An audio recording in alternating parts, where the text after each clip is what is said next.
they're better off without them, apparently. Number 10 in the countdown. The Christian view of women in ancient Roman society came in and, like the religion itself, quashed the pagan beliefs preceding them. Pagan times in Rome weren't a merry old good time for women, don't get me wrong, but they had more rights and respect when there was a whole pantheon of women gods whose tempers were to be revered and feared by every Roman man. But then they convert and answer to one god who was depicted as a soul man, making it, pun intended, a man's world. In the 4th century AD, the Andrew Tate of ancient Rome, St. Jerome, set the standard on how you should perceive and treat women around you. If your wife has a bad temper, or if she's stupid, or if she has a birthmark, or if she's haughty, or if she has a foul breath, you'll only learn these things after marriage. You always have to tell her how beautiful she looks. If you so much as look at another woman, she feels rejected. You have to bow down before her and call her my lady, and you mustn't forget her birthday. It's worse if she's pretty than if she's ugly, because then you have to constantly be on your guard.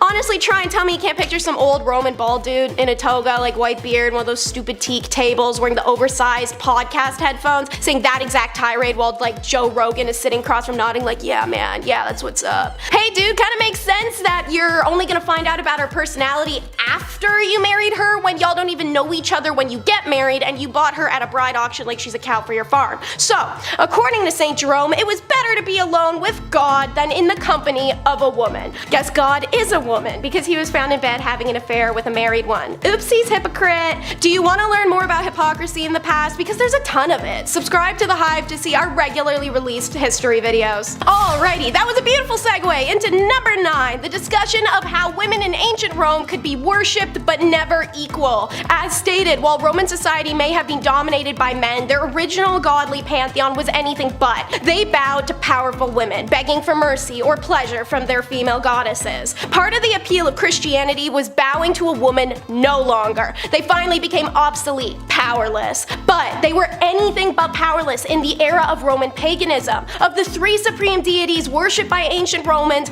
only one, Jupiter, the king of gods, was male. The other 2 were Juno, the chief goddess and protectress of the empire, and Minerva, Jupiter's daughter, the goddess of wisdom and war. The Vestal Virgins, aka priestesses of Vesta, were ranked among the city's most important residents, having been appointed to this role before puberty, remaining chaste for the next 30 years of their lives. These 6 virginal women held sacred duties like preserving the hearth fire, and Vesta's temple, as it was believed if the fire died, so would Rome. That's a pretty serious job. They also had the most important duties in the kingdom, such as safeguarding the wills of the wealthiest and most prominent Romans, such as Julius Caesar himself, because women were more trustworthy than men, but they weren't to be trusted. Okay, anyway, the priestesses' religious significance gave them unusual power and influence, and they occasionally used it, as when they intervened to save the young Caesar from the dictator Sulla. This worship of women and deifying them into earthly roles such as the Vestals had been the saving grace of women's rights in the horrifically male-centric Roman society.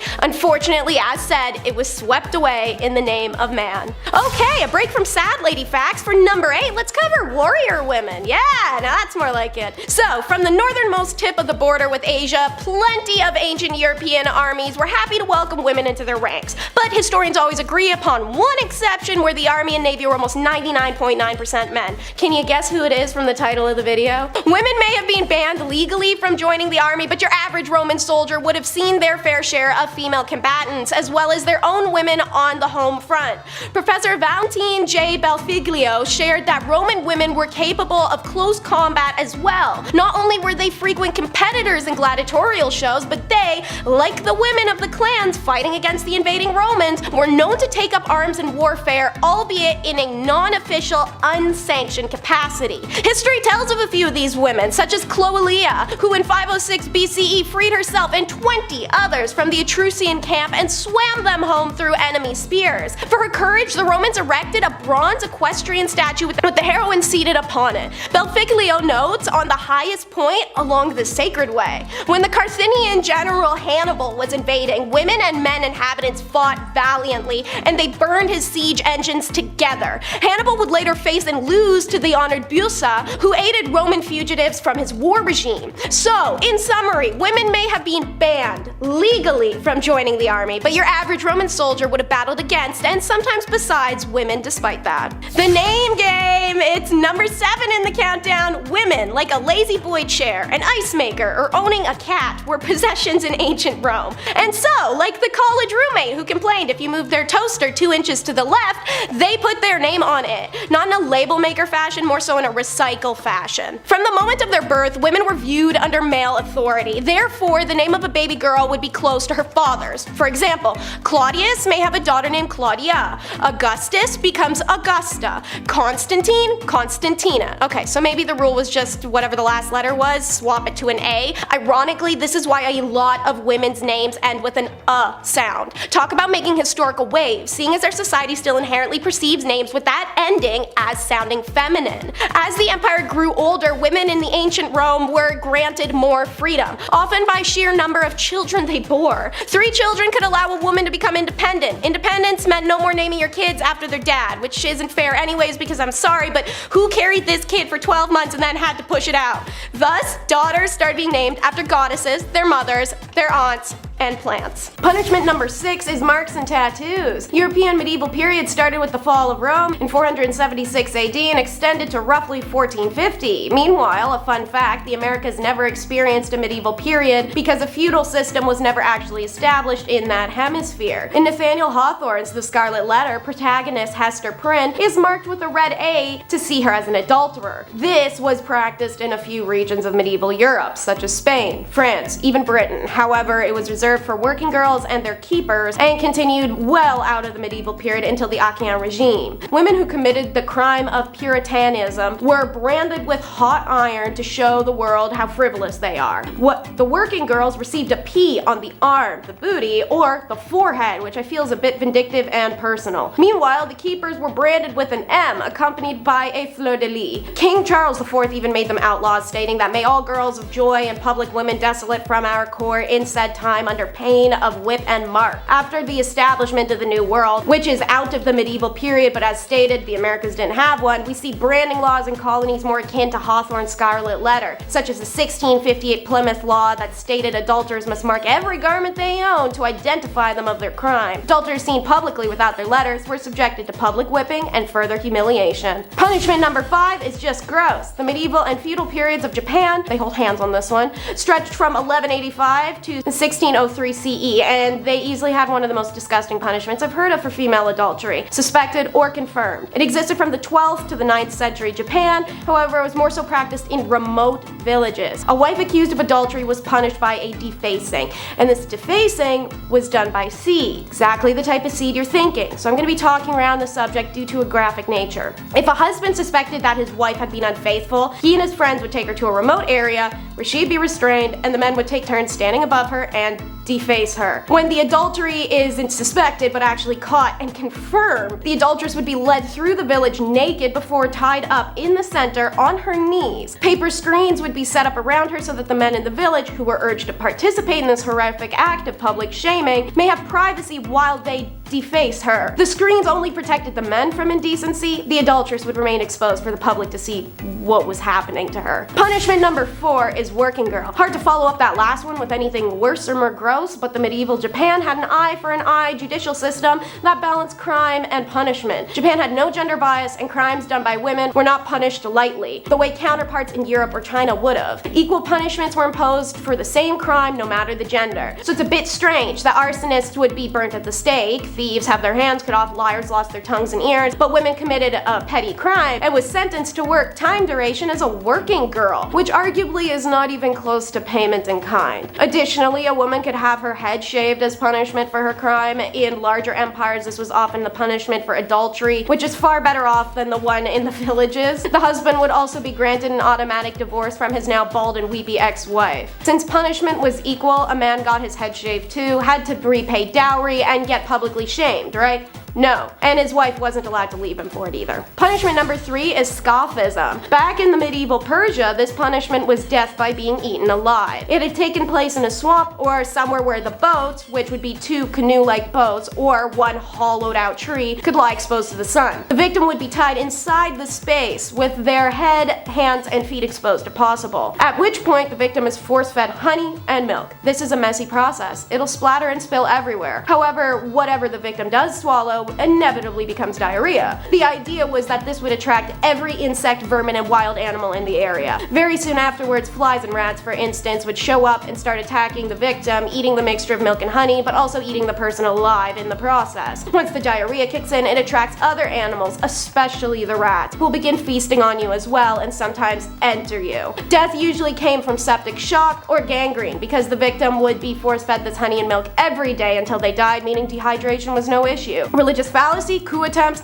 and adultery were all punished in this horrific manner, and many women suffered this end. Punishment number 2 is wooden horse. This device was used in Europe and Japan in the 14th to 18th centuries, making it predominant in medieval Europe. Initially, the horse was used on women accused of heresy and witchcraft. The Spanish particularly loved this crude device and they invented it. Sometimes they even styled it to look like a horse. Its back was a triangular wedge women were forced to sit on as weights around their ankles dragged them and their rear and hoo-ha area down on the sharpened wedge. It was covered in part 1 of this video. In Japan, however, they added another particularly horrific element that was not meant to just cause some external tears and pelvic fractures the way the Europeans did, rather cause mass hemorrhaging and death. The concept is the same, wooden horse with a wedge that you'd be forced to straddle while your legs are pulled down. However, the Japanese added an appendage-like structure on the horse's back, which the woman was forced to sit on. The appendage was studded with iron nails and could be rotated via a hand crank from beneath. Naturally, this would cause almost immediate heavy bleeding and internal damage before the crank was even turned. Many would die miserably and quickly, whereas the ones who somehow survived often only did with paralysis. This form of punishment was served on basic offenses, such as adultery or unpleasing her husband. Punishment number 1 is the chest tax.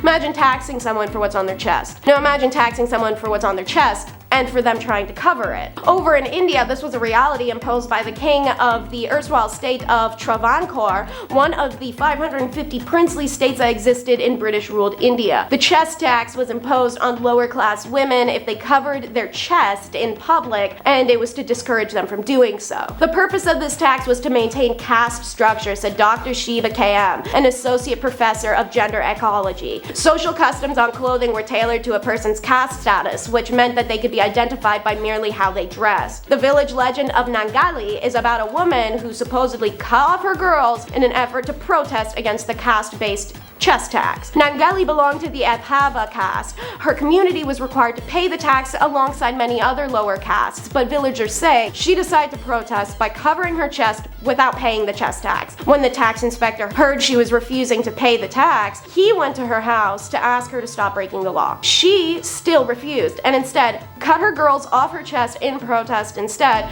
and presented them to the tax collector in a plantain leaf. According to the local villagers, Nangali died of excessive blood loss while her distraught husband took his life by jumping on her funeral pyre. Her act was selfless and a sacrifice that benefited all the women of Travancore and ultimately forced the king to roll back the chest tax. The chest tax caught wider attention in 2016 when BBC reported Divya Arya reported on a series of paintings by artist Murali T, a far distant relative on the legend of Nangali. He was so moved by the story and the absence of any visual documentation, he decided to paint a likeness of the act she brought upon herself. I did not want it to depict it as a bloody event. Instead, my aim was to glorify her act as an inspiration to humanity, a representation of what would command respect. Number 10. Farming. In a world with a lack of food, not because I ate it all, which is honestly a good reason, peasantry had to work on their farms, not only to feed the rich, but also themselves. So if the men in your household are ill or sick, then that means it's Rivet Rosie time, or Farming Fran time, whatever you want to call it. I don't need to tell any farmer out there how tough their job can be. Being a medieval woman farmer, that's tough. Also, they probably weren't allowed to wear clothing that was more suitable for plowing fields. And of course, there's a woman trying to do a man's job. How dare she? People just should have let them be. There's a good chance the crops wouldn't make it either. A green thumb would have come in very handy. A tough job nonetheless. Number 9. Beer Maiden. This one goes out to any woman who's ever had the pleasure of working at a certain restaurant that's fixated on women's chests. You know the one I'm talking about. Or any woman who had the absolute pleasure of working at a golf course clubhouse. Keep your mitts to yourself, you filthy animals. I can't imagine the bar maidens of ye olde times had better luck. There really aren't a lot of laws to protect them either. But basically, they helped serve ale in the taverns and inns, which brought in all kinds of unsavory types. Mind you, it's not as bad as it would be in Skyrim or, other fantasy RPGs, but it's still a sour bunch. Sometimes there were just barrels of ale and the maiden's job was to simply just keep filling the tankards and handing them out. I'm sure she was well respected and not even once ever had her personal space infringed upon, right? Of course not, no. Number 8. Caring for children. Hey, someone had to do it. A woman's job is never done. At least that's what my mom, my aunt, my grandma, and pretty much every woman I've ever known has always said. Okay, sure, I was a little bit of a handful. I was loud and energetic and I loved to talk. Teachers always said I was a distraction in class. Alright, maybe I was, and maybe I still am. Okay, I am. But at least the women caring for me had the modern amenities of the 21st century. A fridge full of fresh food, washing machines, cars, and a solid structure with 4 walls. So you can imagine if you had to deal with a kid like me back in ye olde times, just with none of the nice stuff that makes life today a lot of fun. Ye olde Chetty running amok. Oh mother, mother! Number 7. The streets. Unusual to most, but very common to women of ye olde times. When you're a woman who's got nothing, sometimes you gotta give something. That something just so happens to be what's hiding in your pants. It's a profession that's as old as time, and it will not be going anywhere anytime soon. Women work the streets. I don't think that's anything to be ashamed of. Anyways, number 6. Once you were old enough for baby time, you were married off. And when that happened, you donned a stola. In my recent video, the top 10 messed up marriage traditions in ancient Rome, I explained the Roman marriage ceremony and also the garb worn. The flamium was an egg yolk yellow veil worn by brides that they would lift from their face and hair in preparations for vows, to instead fall down on their shoulders and biceps. This placement of the veil signifies her donning the stola. The stola was a type of long overlay. Sometimes it was in the form of a dress itself, but oftentimes it was an additional soft and light drape of material. It was worn by married and respectable women and was also associated with modesty. For those who could afford it, a stola with decorations around its neckline was available. This trim could be patterns, embroidery, beads, and motifs. When initially introduced, the stola was a preserve for the upper-class patrician women in the early republic. But over time, the right and then the absolute expectation to wear it extended to the lower-class women. The pala, a rectangular shawl, was also worn over it as a cloak and draped over the left shoulder. Any women who were convicted of adultery or were working girls or actresses were forbidden to wear a stola in public. Part of what dictated the stola, however, was number 5, the stupid Oppian Law. So, in 215 BC, the Roman men who were overtaxed passed the Oppian Law, named after Gaius Oppius, the tribune of the plebeians who instituted it. And it was passed 1 year after Rome's catastrophic defeat at the hands of the Carthaginian general Hannibal. To summarize it in the laziest terms, Oppian Law was initiated by a group of poor people seeking revenge against the wrong source. Instead of trying to coup their government for the taxation, they lashed out at women and their already minimal freedoms. This new Oppian Law limited Roman women's allowance to ½ an ounce of gold and prohibited them from wearing dresses, multicolored garments, or anything with purple borders, as purple dye was very expensive. It also prohibited women from riding in a carriage except on a long journey, pregnant or otherwise.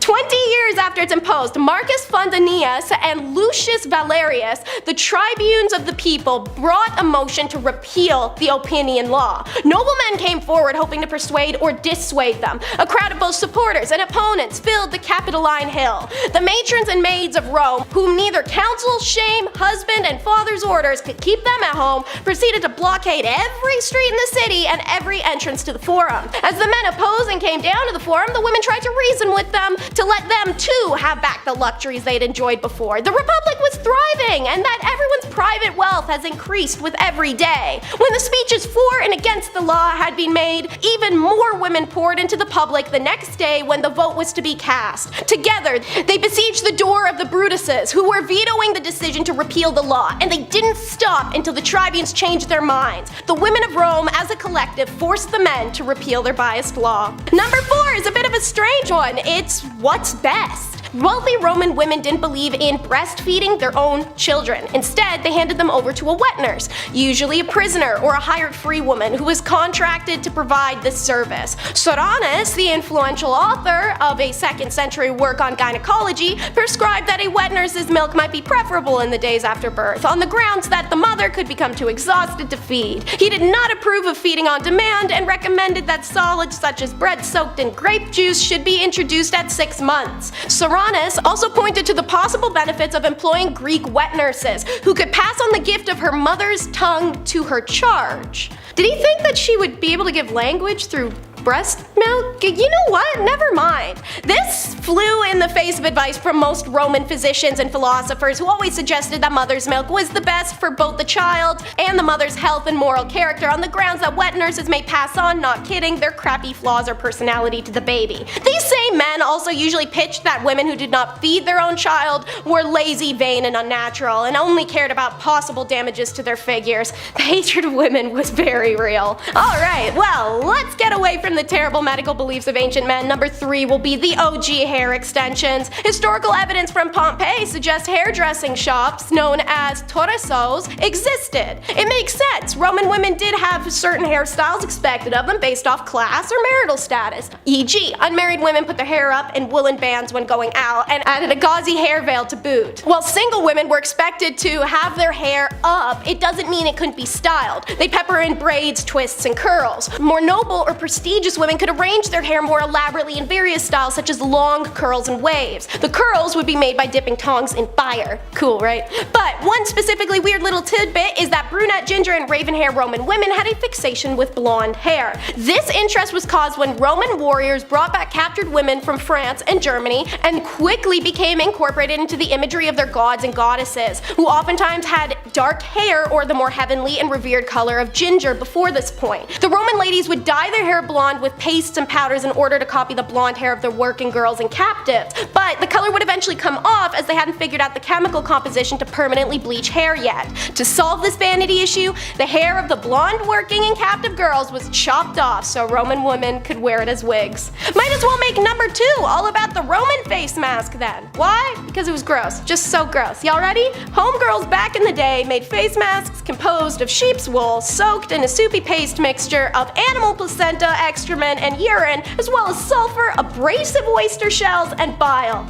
Whose bile? God, okay. And this is before you'd whiten your skin, another trend started by the arrival of the pale French and German captive girls. They did this with lead, dung, and whatever marl is. Want to reduce wrinkles? Get out of Canada, or anywhere under the crown, because the Roman women would kill swans, which is a crime under British rule, and use their fat. This was all part of Mundus Muliebris, which translated it means women's world, a reference to women's fineries in the ancient Roman world. This would include face and skin care, but also dresses, jewelry, hair care, all described in Latin literature by the famed Cicero, who noted it alongside Mundi Omatam, aka the ordered beauty of the world, and Kale Omatas, celestial adornment. See, there's some non-deprecating writing on Roman ladies. Good job making it over to the very low bar there, Cicero. Seneca, not so much. The depressing dude was quick to blasphemize makeup and say it led to the decline of Rome. And of course, for number 1, we will visit Sappho on Lesbos Island. The Greek poet Sappho, who lived from 630 to 570 BCE, lived on the island of Lesbos, just off the west coast of what is now Turkey, and composed poems that live on in infamy to this day, as she speaks very openly about her homoerotic attraction and even implied intercourse amongst women. These poems are mostly written from the perspective of herself as a character. But what did the Greeks and Romans think of this? How could these poems be so widely adored that they're remembered to this date? So, like I've mentioned, men wrote Roman history, so they weren't particularly interested in what women got up to when men weren't around. As a result, we know little about same-gender relations of women in Rome, but what we do know is telling. The Greeks and the Romans as a society, of course, recognize that some people are more interested in one gender over another, but the general consensus was not to assume this preference was a fixed aspect of a person's identity. Instead of thinking about gendered attraction in terms of genders a person was attracted to, the Greeks and Romans cared about the role a person took during the act of intercourse with an individual. For some Romans, a same-gender relationship between women was the most confusing thing imaginable, as well as a little bit disturbing. They had trouble comprehending the possibilities of the relationship given that neither of those involved a man and could naturally take the male role. Layman's terms, these empires believed the act of intercourse was a free adult man proving his masculinity by dominating the territory of an inferior person. If there was no man involved, then there was no real intercourse happening. Therefore, women having relations, let alone extramarital affairs with one another, wasn't something men needed to worry about. Rule number 10 is going to be follow the moral encyclopedia. For ornery young men and women desperately desiring physical and emotional intimacy, yet having to navigate a dating culture that required them to act a certain way, well, it meant self-help books were all the rage. And women in particular drowned in them, thanks to the fact that these books were often written by hypocritical men and had been used since before medieval time to dictate and instruct women on how to become the perfect submissive little doll. Some examples are Henry Butter's ominously titled Maiden, Prepare to Become a Happy Wife and Mother from 1868, and Hayden Brown's Advice to Single Women from 1899. Perhaps most famously though, on advising the morals of young women was the Moral Encyclopedia by Charles Varl, which had been making young women hate themselves since 1861. It was a bestseller of its day thanks to the marketing that only decent and morally driven women would own it. To prove themselves as that woman, Victorian gals flocked to the bookstores to absorb some menial patriarchal crap that goes as follows. Read no novels, but let your study be history, geography, biography, and other instructive books. Also, trust no female acquaintance, i.e. make no confidant of anyone, because we don't want you ganging up together.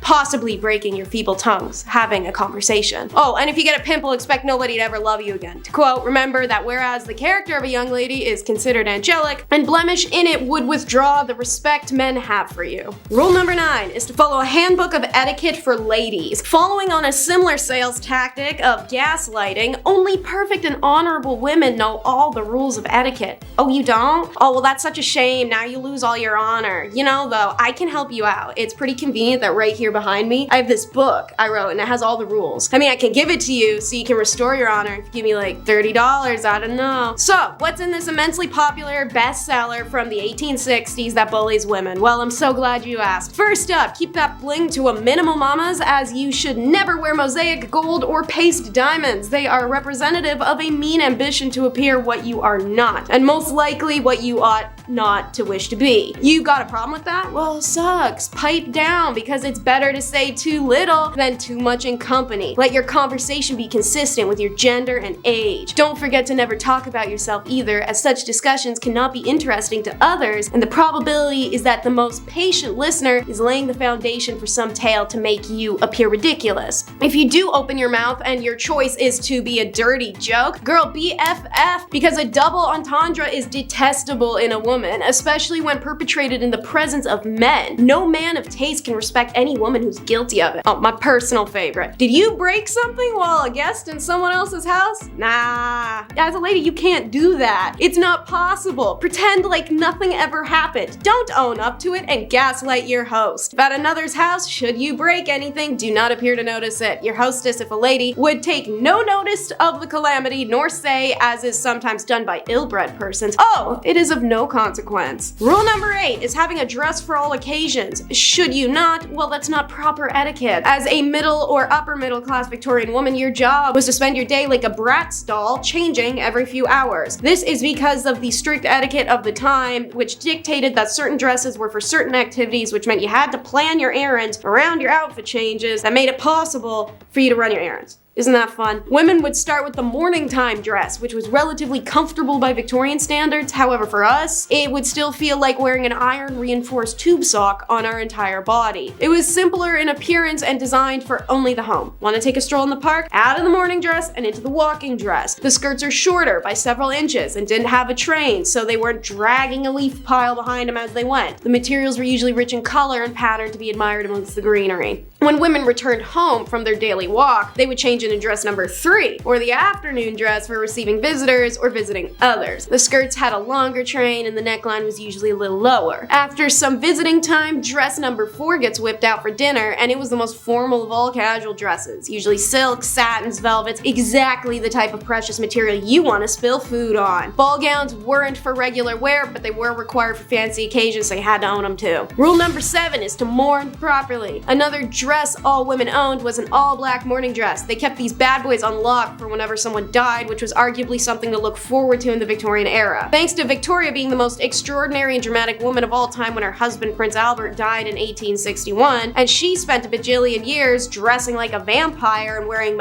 black mantillas, it set this bizarre fashion and mourning standard that metamorphosized into literal rules. If one was to ignore these rules, it was seen as incredibly offensive to the deceased. Self-help books dedicated to making men and women better at exerting dramatic woe were pretty common to see on bookstore shelves. So, a mourning rule for women was should her husband die, the widow was expected to mourn for no less than 2 years, while mourning for parents and offspring only lasted a year. Relatives such as grandparents and siblings would only get 6 months. They dole it out like family inheritance. Is a little weird. Queen Victoria had favored black crepe, and it became one of the only fabrics that was permissible for mourning clothing. Luxurious silks and satins weren't permissible, only itchy and abrasive materials that chafed the sadness right into you. Women would often wear merino or cashmere instead. No jewelry or ornamentation was permitted unless it served a functional purpose like a button or a clasp, or unless it was a bunch of the deceased's hair and teeth braided in a pattern together in the jewelry. Don't forget your big black hat and grandma's doily tablecloth you dyed black to throw over your face and body. Joy looking like a corpse for 2 years. Number 6 is no protection. Get your mind out of the gutter. That's not what I'm talking about. I mean, there's no protection from capital punishment. While civil laws were easier to work around by just getting married alone, you can borrow money or property, you can buy things that you couldn't before and sign contracts, the criminal law didn't bend to a married woman, as she faced the same penalties as an unmarried one. Now, there are technically one exception: pregnancy,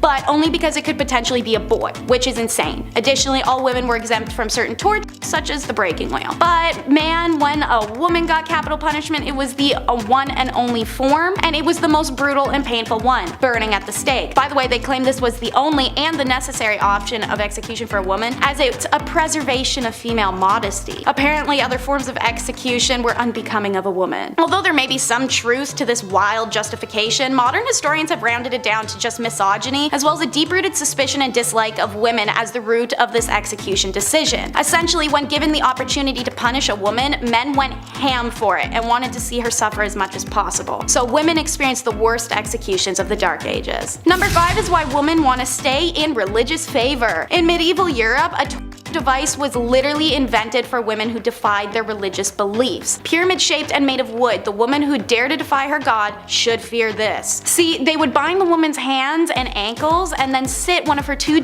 openings on the peak of the pyramid. She would then be incapable of shifting her weight anywhere else and was forced to put her weight down on the tip. It would slowly slide upwards and inwards, and the longer she was pressed down on it, the more her body split apart. These women would be left for days on end sometimes on this device. The device's slow, agonizing death can be compared only to the shame it inflicted as well. The woman was stripped nude and forced to suffer this torture in public for all to see. Number 4 is harems. To start, the word harem is derived from the Arabic word harim, and it often means sacred, forbidden, and sometimes sanctuary. This was an accurate name as only women's household members and some related male members were allowed to enter a harem, which was an honored women's space. The harem was the ultimate symbol of a sultan's power. His ownership of women, mostly slaves, was a sign of wealth, power, and sexual prowess. The seclusion from public gaze also inflated this power more so. But a royal harem could be a place of filth and stink where chaos and emotions ran high. This was the price of being property. Used by the emperors and his sons, you could either be favored or so hated that one day you vanish and rumors of your exile whirl amongst your peers. These ladies usually did not have the liberty to move out of the harem as they liked, but inside the harem they could move around as they pleased.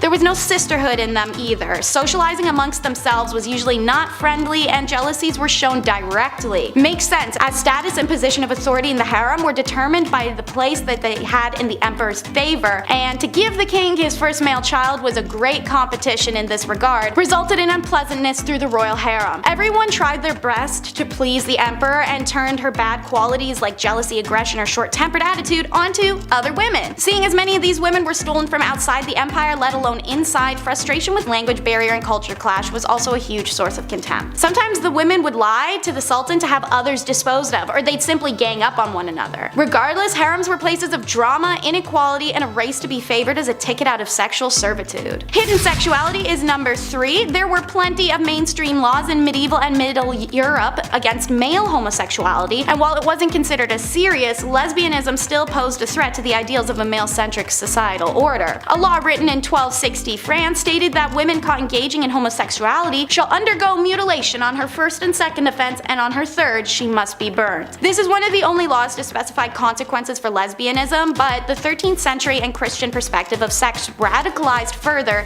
into modesty. Lesbianism was equated to sodomy at that time point and therefore carried a similar sentence: death. There is sufficient evidence of lesbians in Middle Ages, most of which come from the church. Turns out many nuns were sexually active lesbians, and the church directly acknowledges their presence by having to pass laws establishing penalties for nuns caught having sexual relations with each other. So not only were they having sexual relations with each other, but it was enough that the church had to do something about it. For example, during the 8th century, Pope Gregory III gave penances of 160 days for unnatural female acts. Still, no torture or death though. This is because as long as phallus or other phallus-shaped objects weren't used or involved, the relationship wasn't considered real intercourse. Real intercourse involved procreation after all. So eventually, when Christianity upped the ante, however, any sexual act that caused pleasure, which now included lesbian intercourse or plain old self-stimulation, was now considered sin. So like most women of the Middle Ages, even bisexual and lesbian women had to settle down for a man at that point. Anyone who struggled with sexuality can imagine how dreadful it would be to live that way. Divorce was a nightmare, which is why it's number 2 in our countdown. Laws worldwide were unforgiving of divorces, literally always to the woman. In Chinese laws, a woman could only divorce her husband if he mistreated her family, not even her. He, on the other hand, could divorce her for anything. Some accepted grounds for divorce were failure to bear a son, evidence of being unfaithful, lack piety to the husband's parents, theft, suffering a virulent or infectious disease, jealousy, and talking too much. A pretty superficial list, but in Chinese society, divorce was a serious action with social repercussions for both parties, so consequently divorces were not as common as they may sound. She could not be divorced if she had no family to return to, or if she had gone through the 3-year mourning period for her husband's dead parents. And speaking of family, during the Han Dynasty, unmarried women brought a special tax on their family, and women with babies were given a 3-year exemption from the tax, and their husbands a 1 year. So there was a huge push to get married. Meanwhile, in medieval England, their similarities are stark. They too had a small number of divorces despite an expansive list of reasons to do so, such as there was a discovered blood relation between the individuals, or impotence, or fear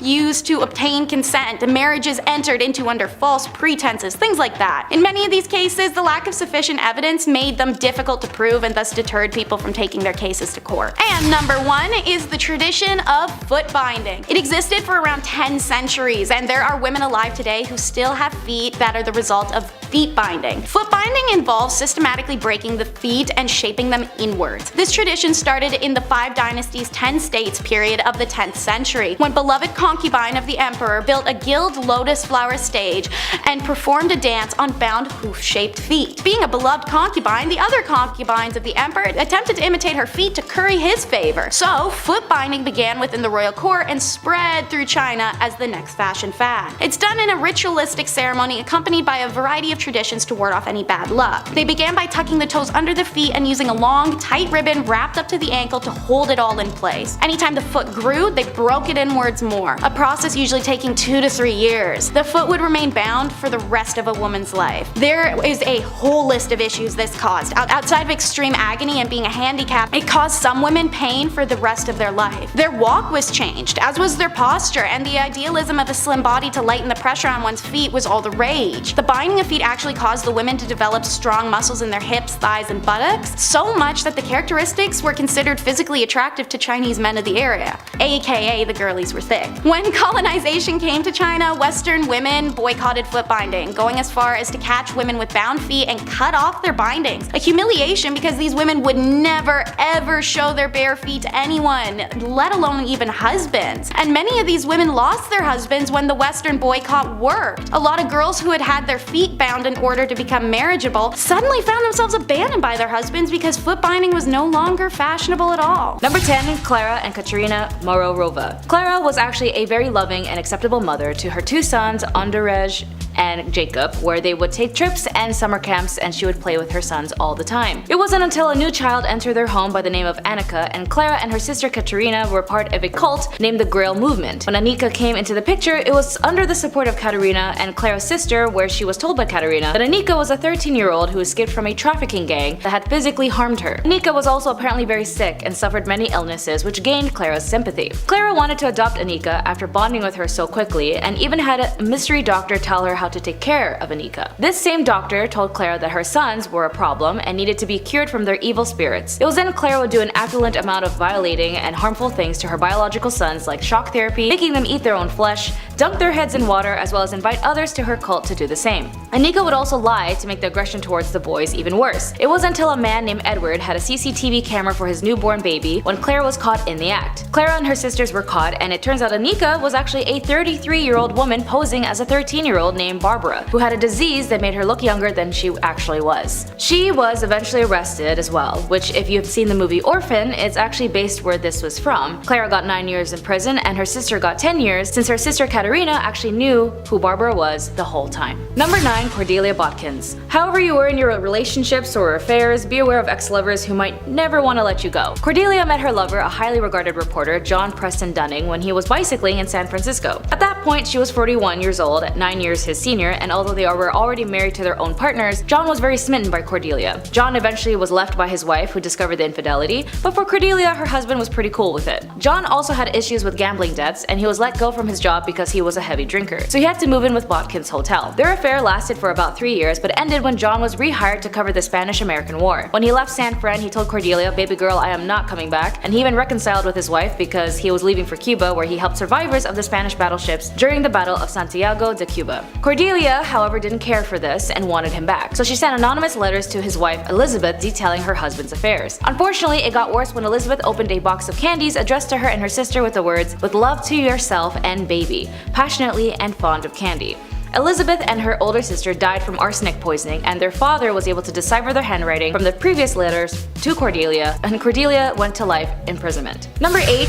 Mary Sue Hubbard. It was always in the 1950s where a lot of crap happened that led us to the chaos we know today. And for Mary Sue Hubbard, she is also known as the wife of the founder of Church of Scientology, Ron Hubbard. She was sentenced in the federal court in the 1980s to 4 years in prison for her role in the conspiracy to plant church spies in government agencies, steal government documents, and bug at least one government meeting. She told U.S. District Judge Norma Holloway Johnson that she sincerely and publicly apologized for her actions. Johnson ordered Hubbard, who had been freed pending appeal for her 1979 conviction in the case, to turn herself into the federal officials in 3 weeks, to begin serving her sentence. Hubbard, who lived in Los Angeles at the time, was the last of 11 church leaders who were indicted in the conspiracy in August 1978 to go to prison. The indictments came after the FBI raided the church headquarters back then in Los Angeles in 1977, and the raids were said to be the largest ever conducted by the FBI at the time. Documents introduced in courts by prosecutors in 1979 contended the operatives of the church initiated numerous break-ins at government official offices, including the Justice Departments, and they secretly placed a listening device in the Internal Revenue Service's conference room, and all in a apparent effort to combat what the church alleged government harassment. Judge Johnston commented that she didn't know whether the government had harassed the church, but she quotes, "Even if I assumed there was harassment, I still can't accept what you did as excusable." Number 6, we meet our ladies of the night. Unlike most ancient and even modern civilizations, selling intercourse is illegal or was highly governed. In ancient Egypt, this wasn't even close to the case, but rather the opposite in a peculiar way. Women who worked in the sexual industries were considered divine and respectable, as their career was considered to please the gods. They earned high status and lived in luxury. Working freely and openly, these ladies adorned themselves with red lipstick and eye makeup that differentiated themselves from other women. They were also tattooed, diamond-shaped dots along the thighs and on the fingers, or images of the god Bes. When the French invaded, they brought STIs, and they spread rap rapidly through the brothels, and this prompted the French authorities to introduce a law forbidding French troops from entering the brothels or having these ladies in their rooms. Guess those ladies were hard to resist because anyone who offended the law received death penalty. Number 5 are the wet nurses. Wet nurses are found in all statuses and were for all statuses. One common denominator though is that the career kind of really sucked. Pun intended. So, first, their social status was always determined by the status of who they were breastfeeding. Royal family? Congrats on your special privileges, statues, private quarters, and your own tomb in the family pyramid. Also, her family would receive special perks as an extension of her. Now, royal families only wanted high-status wet nurses, and while it's not clear how they were chosen, evidence suggests some kind of blood tie or faint familiar relation. Most wet nurses were from marginalized families in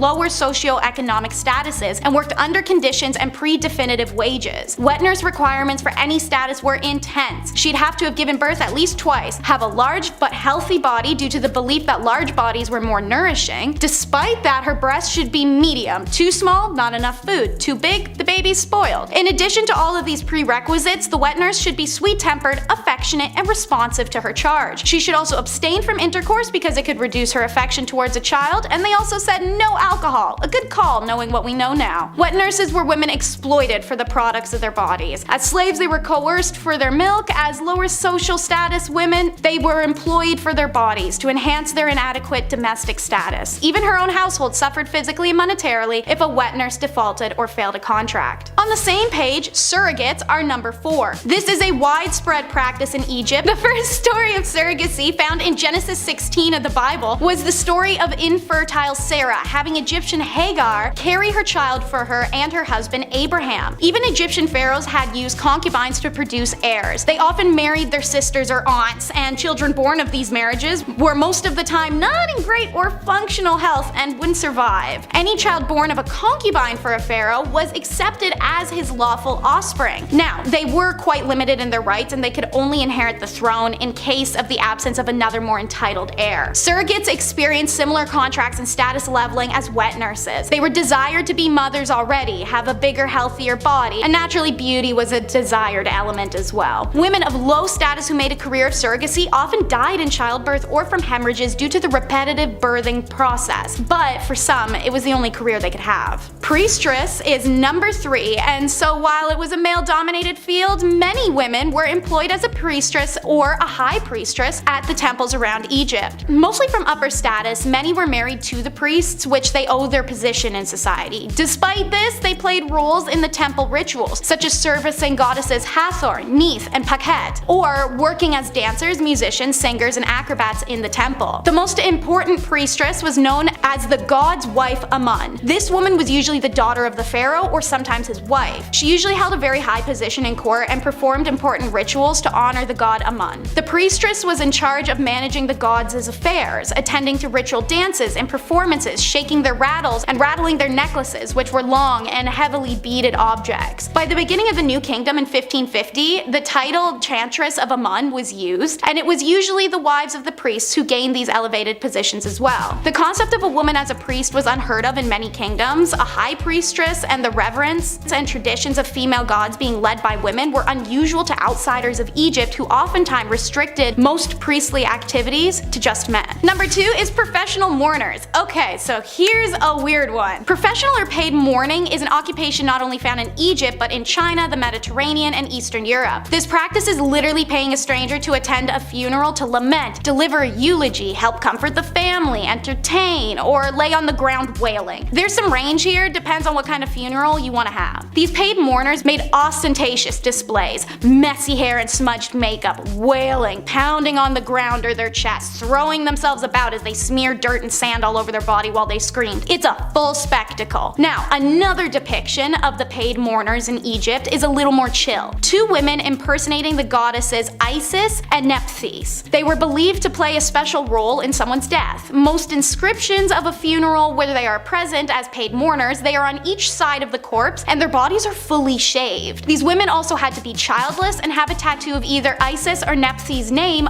on their shoulder. Most evidence of professional mourning is seen in pyramids and tomb inscriptions, such as women holding their bodies dramatically in sorrow, braced over a casket with tears flowing. If you were a theater kid, this was definitely the type of job for you. And number 1, it's the female physician. Egypt is a difficult one with historians. There's been a lot of largely ignored discoveries due to the opinions of those who found them. The evidence of women in ancient Egyptian medical fields is part of that because, as it turns out, their physicians were actually primarily women. Evidence shows women in the medical profession going back into early dynastic period Egypt when Merit Ptah was the royal court's chief physician in 2700 BCE. She was the first female doctor known in world history, but there is another unnamed female physician who is listed to be the head of the Temple Neith Medical School in 3000 BCE, so maybe not. But either way, the first female doctor was in ancient Egypt. Women were highly respected throughout Egypt's history, and many of their goddesses represented facets of health. Neith has been associated with the invention of birth, and Hathor represents fertility. 4 deities associated with healing are Heka, Sekhmet, Serket, and Nefertum, which are all female. So, bizarre claims you may have heard that no women are involved in Egyptian medicine don't accord with the values of their civilization, which were incredibly equitable. By this reasoning, there were no women involved in anything of note anywhere in the world until the modern era, because history books make no mention of their contributions. But it's all up to say. So, in at number 10, we have witch marking. I'm trying to avoid some things we've already covered in similar videos, so while we've discussed witches, let's talk about witch marks. So during the English and Scottish witch hunt days, there was a belief that witches always had a natural skin mark. This could be a mole, or a scar, or a pock mark, or even a really bad zit. So when they came across a woman whom they thought were a witch, but she didn't have any of those markers, that was the end of it, right? She isn't a witch? Well, no, they gave her a skin mark instead, specifically by using a pricking needle, which the witch hunters would carry. These needles repeatedly pricked the flesh of the accused until it produced the result that wouldn't bleed, but was insensitive to pain, which fulfilled the criteria of a witch's mark. It's a subtle punishment for something that they were yet to be accused of, because by giving them the mark, they could now accuse them. These witch hunt days were a whole mess. Number 9 is marking your territory. Not in a cool, sexy, I got a tattoo way, more in a Scarlet Letter kind of way. As you'll learn in this video, a woman who cheated or even was single and just engaged in intercourse of her own free will could be classified as a sinful adulterer and cheater and be punished, usually a lot worse than a man. So when Nathaniel Hawthorne wrote The Scarlet Letter, he took inspiration from real life events. The letter, which for the character Hester Prynne was just a red A, was usually the letters AD, which stands for adultery, as outlined by the Plymouth Colony Law in 1658. Multiple accounts across Europe verify that someone who was being marked was to be seen out in public without it, could be subject to public whipping and other public humiliations that ensured a person's social alienation. Like in the Scarlet Letter, when Puritan minister Arthur refuses to admit his sinful side of the act with Hester, he's branded with an A in his chest. In a man's case, while this was of course painful, it was allowed to be hidden. He also didn't have to face the societal consequences the way any woman would have. For number 8, we travel to discuss status degradation. While it still persists today, not everyone knows what it means. So essentially, you do something wrong, oopsies, you lose some of your basic human rights. You could steal something, have relations out of wedlock, cheat on your partner, miss some work. Every empire that has used this tactic has had a variety of ways that you could mess up and receive this punishment. Naturally, in times where a woman was property and couldn't buy things, own things, or do things, or breathe without having a man side-eye her for it, this was a monumental punishment to receive. Under the Roman Empire Augustus, who reigned from 27 BCE to 14 CE, a woman guilty of adultery could lose several rights as a citizen and suffer a financial burden. Noblewomen in the Kingdom of Korea during the Chosun dynasty faced a similar degradation of their societal status if they were found guilty of remarrying as a widow.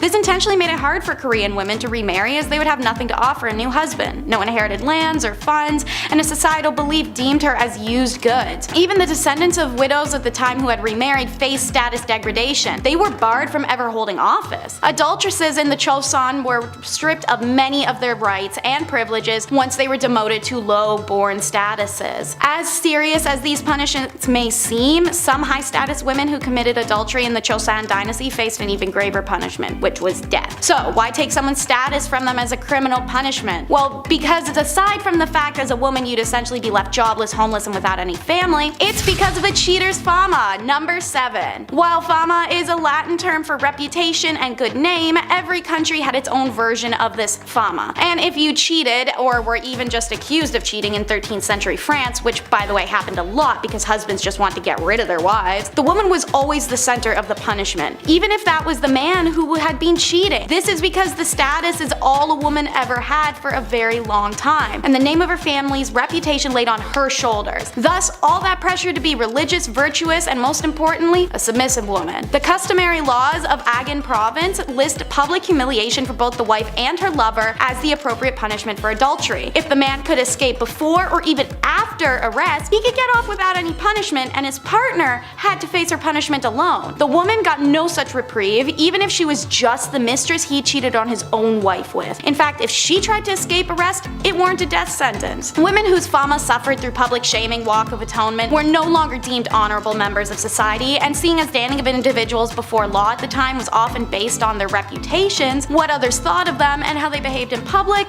she'd be left, as I said, homeless, familyless, and dejected. For my Game of Thrones people, think Cersei. Number 6. Joan of Arc. It doesn't get more unusual than the savior of France. England and France were having a go at it, if you will, which, if you know history, was like round 12 of 100. Anyway, it wasn't going too well for France. It was going rather poor, actually. The same kind of poor I got on my report cards under the paying attention section. Oops. Then there was Joan, really a nobody, when one day she heard the voice from a higher power that she was to drive the English out of France. Naturally, the people around her, especially the men, scoffed at the thought of a young woman being the hero they needed. But given that they had nothing to lose, suited her up and sent her out. Plot twist, she did very well, like crazy good. The Battle of Orleans proving her grit. The English were so confused and disgruntled by a young peasant girl defeating their armies, they thought it was only proof of one thing, that she wasn't a sign of God, but rather a sign of the devil. How dare a woman beat us in that's man stuff, you can't do that. Number 5. Queen. It is unusual. Most people didn't get to be royal. I mean, think about it, seriously. Although I'd certainly like to be, I can't just imagine it. King of the internet. King of the black hoodie, nice, or king of the Chinese buffet. My point is that while women in medieval times didn't get the respect that they deserved, and every girl does, queens just had it better, and that's unusual. The queen might not have been as well respected as the king, but compared to the peasantry, she was fed, had 4 walls around her that didn't leak or wind would, seep through or blow down, and wasn't working herself to the grave every day to provide for a king and queen that didn't think very much about them. That's a really hard life to live. Number 4, cooking. Chief, somebody had to do it. Although, there's something that tells me the food wasn't that good. This isn't exactly Gordon Ramsay's 5-star cuisine. Beans, cabbage, eggs, onions, bread, and of course beer or ale to wash it down. The peasantry just didn't have the same access to food like royalty did. Although with a list like that, it sounds like it's a fast-track way to an upset stomach or some really grody gas, dude. It was women who would often be preparing those delicious dishes. Besides the hours I would spend on the commode after visiting a commoner's house from eating that, the taste is something worth talking about, I think. When you guys are cooking chicken, for example, what are your favorite recipes, spices, flavors? Let us know in the comments, I'm curious. My favorite chicken is barbecue chicken, brushed with a little Diana sauce. Medieval folks just didn't have that. More upsetting than that is the lack of spices in general. While there were some, anything not local would have been crazy expensive and not available to common folks. Medieval women did the best with what they could when they had it. That's just how it goes, Chief. I talked to him, he's a chef, he said it's alright. Number 3, nuns. It makes sense, honestly. Becoming a woman of God was honestly a good career choice for a woman. For starters, you become a woman of God, and that means you're protected under his vision. Thank you, Jeebus. And people need that back then, seriously. Secondly, it would also give you a place to live. Some nuns stayed in one town and others traveled where needed, staying in monasteries and convents where it was possible, and probably more comfortable than living in the mud and stone huts that the serf women were living in. And lastly, they got rulers and sticks, and if someone was bad, they would punish them when they misbehave. Oh, sorry sister, I didn't mean to say naughty words in the classroom. I guess you'll have to spank Chetty now, ooh. All jokes aside, this might have been one of the best things for a woman to be, besides royalty or marrying rich. It's just how the times went. Number 2, landowner. I was shocked by this one too, honestly, but yes, women could own land. Sort of. It wasn't a blanket green light. It's a bit more confusing than that. Some could, some couldn't. There was a few rules here and there. They were stupid man patriarch poo-poo rules, but rules nonetheless. In Normandy, for example, only men and their sons could possess land ownership. In the Basque region, both sons and daughters could inherit land. In England, both could, but if there were any surviving men or brothers, then they would be considered first, and not women at all sometimes. So, no, it's not as open as today, and you probably would catch some strange looks as a woman rolling up to an empty lot and staking your shovel in the ground. It makes life a lot easier if there aren't so many rules, and I know you guys agree with me at home. The less red tape, the better, right? And be nice to girls, be nice to women. Number 1, artists. This one hits home. I think Chris can agree with me on this one. A lot of male artists, writers, and poets get remembered from history, but there was a few decent female ones too. We gotta give them some spotlight. It sucks that males get all the spotlight. To me, this makes sense. In my experience, a lot of girls I knew growing up had natural talent for arts. I remember growing up in school, and art class was always one of my worst subjects. No, not because I didn't follow directions, but my art never came out the way I wanted it to. I didn't feel the motivation, babe. I couldn't see the motivation. Most of the girls in art class just passed with flying colors. No pun intended. And for writing, well, besides my dyslexia, if you looked at a paper I wrote in the 6th grade versus a girl from my classroom in the 6th grade, what's the difference? Well, you can actually read hers. Mine are terrible. All grade school antics aside, notable artists and writers include Clarica Gouda, that's a cool name, and Hildegard of Bingen. Names you might not know, but for sure are worth a Google search. Number 10. Drowning. Drowning as a form of punishment was not a common practice in ancient Egypt, at least as far as historical records and archaeological evidence indicate. The ancient Egyptians had a legal system with various forms of punishment, but the various methods were typically less severe than drowning. But in records of the Code of Hammurabi, which was one of the oldest and known legal codes in human history, it provided a comprehensive set of laws covering a wide range of aspects of daily life, including civil, criminal, and commercial matters. One of the most famous aspects of the code is the principle of an eye for an eye, a tooth for a tooth, which laid out specific punishments for various offenses. Mentioning drowning if there was adultery with a neighbor's wife, or if you had intimate relations with your daughter-in-law, more or less these punishments would go both ways, but interestingly enough, the laws depended on the person. Number 9. Disinheritance. In ancient Egypt, inheritance and property rights were complex and evolved over time, with some variations depending on the specific period and social status of individuals. Generally, women did have rights to inherit property, but there was significant differences between men and women in terms of inheritance. During the early dynastic periods, women had relatively more rights and they could inherit and own property. However, as the society became more stratified and centralized with the rise of the pharaonic state, inheritance laws became in favor more for males. By the time of the Middle Kingdom, women's rights to property and inheritance were gradually eroded. Property, especially land, was usually passed from father to son. Women could gain property through marriage contracts, dowries, or gifts, which they could then pass on to their children. But if they lose their inheritance, so do their children. Thankfully, there was legitimate ways of structuring a will, making unequal distributions of disinheriting a person so to minimize challenges which do not involve corporal punishment. These include a gift conditional upon the recipient not challenging the will, a no contest clause, diverting assets outside the will by writing a life insurance policy into trust, or passing assets through the will to a secret trust. Number 8. Banishment. In ancient Egypt, as in many ancient societies, the legal system was complex and the punishment for various offenses could vary depending on factors such as the severity of the crime, the societal status of an individual involved, and the time period in question. Banishment was one possible punishment, but it was not the common form of punishment. Banishment in ancient Egypt was being expelled from a community or city was generally used for serious offenses or crimes. It was a severe punishment because it meant the individual was cut off from their community and likely left to fend for themselves in the harsh environment outside settled areas. And for women, it was typically a rare occurrence as the legal system in ancient Egypt was based on the code of law that changed over time, and evidence suggests that women could be subjected to various forms of punishments for their crimes, including banishment. Number 7. Punishment. More commonly, punishments for women in ancient Egypt might have included fines, corporal punishments, or forced labor. For serious crimes, especially those that threatened the social order or involved treason, more severe punishments like execution might be applied, but in some cases for less serious offenses, women might be required to pay fines. These fines could be in the form of money, goods, or livestock. Women, particularly those of lower social status, could be sentenced to perform labor as a form of punishment. This might involve agriculture work, construction, or other forms of manual labor. Depending on the nature of the offense, a woman woman's property or belongings could be confiscated as a form of punishment. As mentioned earlier, banishment was a possible punishment for serious offenses. Number 6. Left to cook. Well, sitting by the fireplace is usually seen as being a pleasant way to pass the time, relaxing and soothing. In fact, I was just listening to some fireplace sounds while I was writing today. It becomes a lot less nice and tranquil if you are literally chained to the spot. While the scold's bridle is admittedly awful, it could actually get worse for women confined by the mask. In addition to that punishment, sometimes they would also be chained to the fireplace, probably by their parents or guardian or their husband, whoever basically would have owned them at that time, until such a time as it was deemed they had learned their lesson. I like to sit by the fireplace, but I like to do it by choice. Number 5. Walk of shame. Remember in Game of Thrones when Cersei Lannister was made to do like the walk of shame? Yeah, that is a real thing that happened to women in history. The scold's bridle was also sometimes made to be worn by women who were then paraded through the town and in said mask just to humiliate them further. And there's a few different things people would parade people in town with, but the mask is one of them.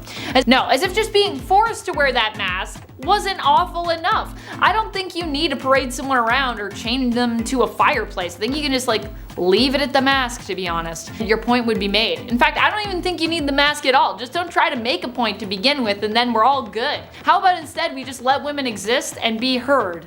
Just a thought from a woman who's living in 2023, ye old past. Talking to you, past, back there. Yikes. Number 4, hand clamps. Honestly, this sounds like one of the most horrific and worst things I've heard of. It might not sound bad to people, but I don't know. I just imagined what this would be like and I was like, that's horrifying. This method of torment was popular during the feudal period of China. It was used all the way up till the 19th century. What did it involve? Forcing women to put their hands into a tool that would then squeeze the tip of their finger. Doesn't sound that bad when you're thinking of it on the surface level, and in terms of the surface area of your finger. But this pain was actually so bad because of the pressure that it would cause many to just pass out. But once you passed out, they would just splash some cold water on you and force you to stay awake so you could experience every single second of pain awake. It wasn't reserved for just the hands or fingers either. There were also tools like this used to apply pressure to the feet and the head even of suspected offenders. Yeah, this method of course wasn't even safe for people who were convicted of adultery, which honestly I don't even think you should torment people physically like this anyways, or mentally, even if they're guilty of it. Let's just be adults and move on. It was used on both guilty and innocent folks. I am sure, I'm 100% positive. All you had to do was be suspected of adultery for this brutal form of punishment to be administered. So you don't even need any, back then I don't even think people had proof. They were just like, I have a feeling, so do something terrible to this woman.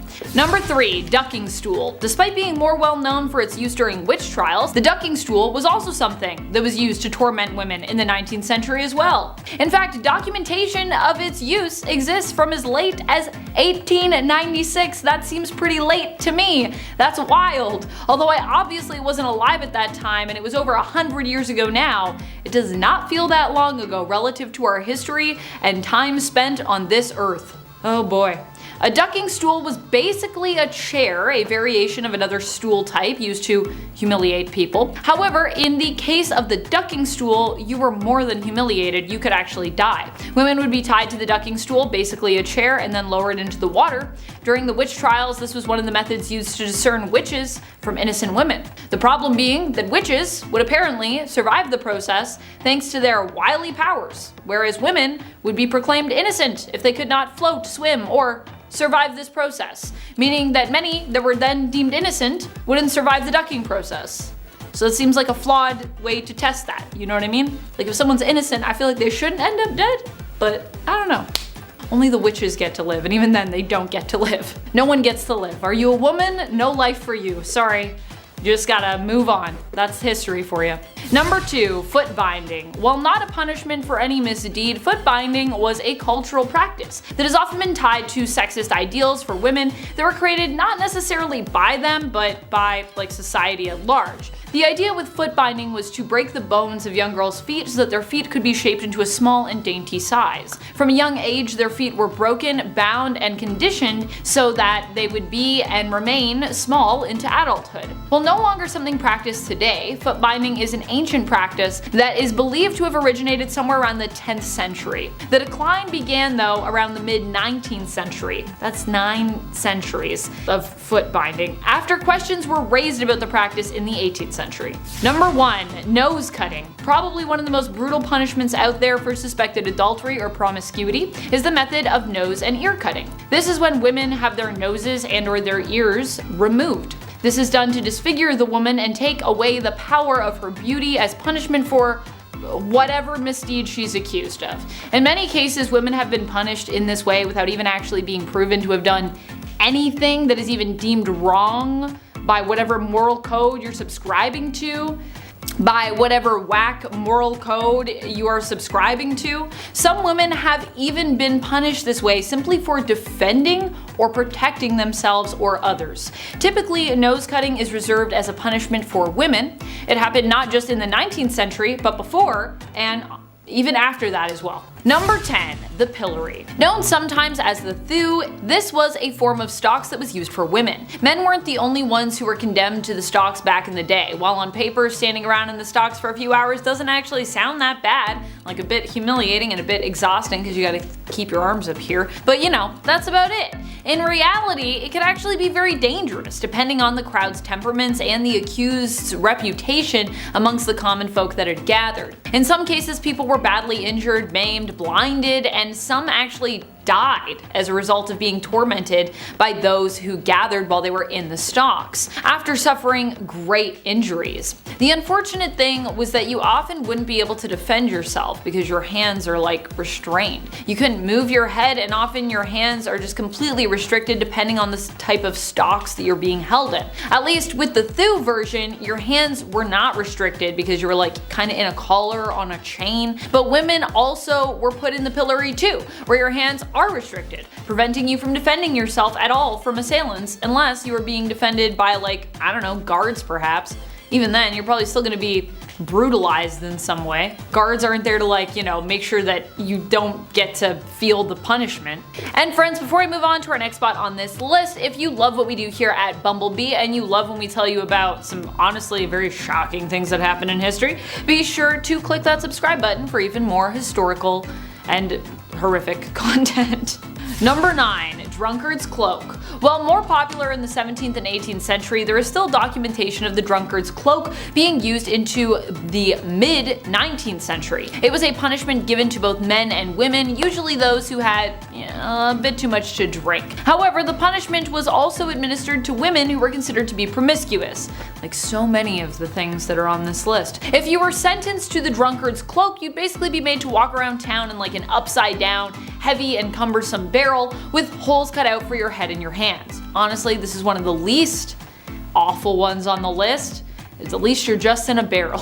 It doesn't sound like it would be fun, but it doesn't sound like it would be like the worst. I feel like I could walk around for a few hours with a barrel on and I'd be alright. Number 8. Shrew's fiddle. I have a question. Why are there so many devices that were created in the Middle Ages hundreds of years ago that were still used up until the early 1800s and beyond? That seems insane to me. The shrew's fiddle is one of those instruments, but despite being named after a musical instrument, it is instead an instrument of torment. It was used to punish women who were deemed too shrewish, and in some places in the world, it wasn't just used on women. The woman in question would be forced to put her neck through a large hole, with her wrists being held in the smaller holes, so her hands were basically up in front of her but were immobilized.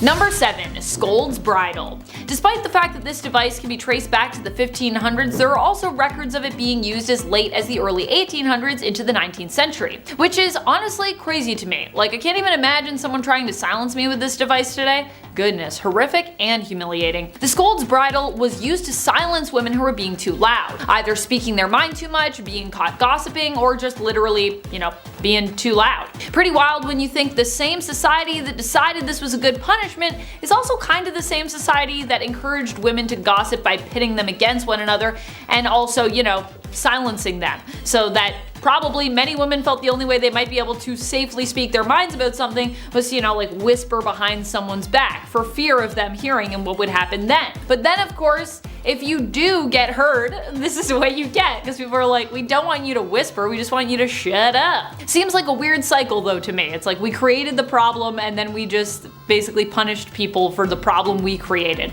The scold's bridle was a mask that women were forced to wear. Oftentimes it was made to look demonic or ugly in terms of the features on the mask, and it had a painful restricting metal gag inside that would literally hold down the wearer's tongue so they couldn't physically speak. Which sounds terrible. Also then if you try to speak, it could like hurt your tongue. Not good. Number 6, Walk of Shame. Like in Game of Thrones, a pretty well known show, I don't know if you guys heard of it, I'm rewatching it again up to a certain specific season. But there was that scene where Cersei was condemned for her crimes and had that lady yell shame as she rung a bell while Cersei was left parading the streets stripped naked. This is actually based as a form of torment for women, and the Walk of Shame, also known as skimmington or rough music, was a traditional punishment for harlotry or being an overbearing wife. Women were made to walk barefoot through the town or city, sometimes dressed only in their petticoat. The street was filthy and sharp with rough stones, jeering crowds lined up to stare, and minstrels banging basins and pans would accompany the procession, adding to the woman's humiliation. Sometimes the skimmingtons were delivered by the townsfolk rather than the courts, and the accused might be dragged from their bed at night and paraded through the town with the crowd shouting obscene words at her. Unless she was quiet, subdued woman who followed every little thing she was supposed to do, she would be looked down on. Number 5, status degradation. Status degradation still persists today, and it's been used as a formal punishment throughout history. Under the Roman Emperor Augustus, who reigned from 27 BCE to 14 CE, a woman guilty of adultery could lose several rights as a citizen and suffer a financial burden. Noble women in the Kingdom of Korea during the Joseon dynasty faced a similar degradation of their social status if they were found guilty of adultery or if they just remarried. Adulteresses were stripped of many of their rights and privileges once they were demoted to low-born statuses, and the descendants of widows who remarried were barred from holding office. As serious as these punishments may seem, some high-status women who committed adultery in the Joseon dynasty faced even graver punishment, which is death. Number 4, pricking and scratching. Another form of torment women had to endure as a type of punishment relates back towards one of the biggest torments women had to face during the witch trials. Witch hunting books and instruction pamphlets, yes, they had an IKEA manual on how to prick a witch. It noted that marks were insensitive to pain and they couldn't bleed. So they would make these specifically designed needles to repeatedly stab and prick at the accused's flesh until they discovered a spot that produced their desired results. So basically they would just keep poking you with needles until there was an area on you that just didn't bleed. They even had a job position for this called professional prickers, which many of them would be con men using dulled needles points to identify fake witch marks. Alongside the pricking was the scratching, where they would scratch the supposed victim. So if a victim scratches the accused witch with their fingernails and drew blood and their symptoms of being possessed stopped, then somehow that person that they scratched was a witch. Number 3, tar and feathering. When I first heard about tar and feathering, it was in a cartoon where the characters would use tar and then feather the characters they wanted to make a fool out of. Tar and feathering originated as a punishment that dates back to Richard I of England. The practice of tarring and feathering was exported to the Americas, gaining popularity in the mid-18th century. Throughout the 1760s, it saw increased usages as a means of protesting the Townshend Revenue Act and those who sought to enforce it. For women, they'd also tar and feather as a form of embarrassment. In a news article in 1906, consisting of 4 young married women from the East Sandy, Pennsylvania, corrected the alleged evil conduct of their neighbor, Mrs. Hattie Lowry. 2 women held Mrs. Lowry to the floor while the others 2 smeared her face with stove polish until it was completely covered, and then poured thick molasses on her head and emptied the contents of a feather pillow over molasses. The women then marched the victim to a railroad camp tied by the wrist,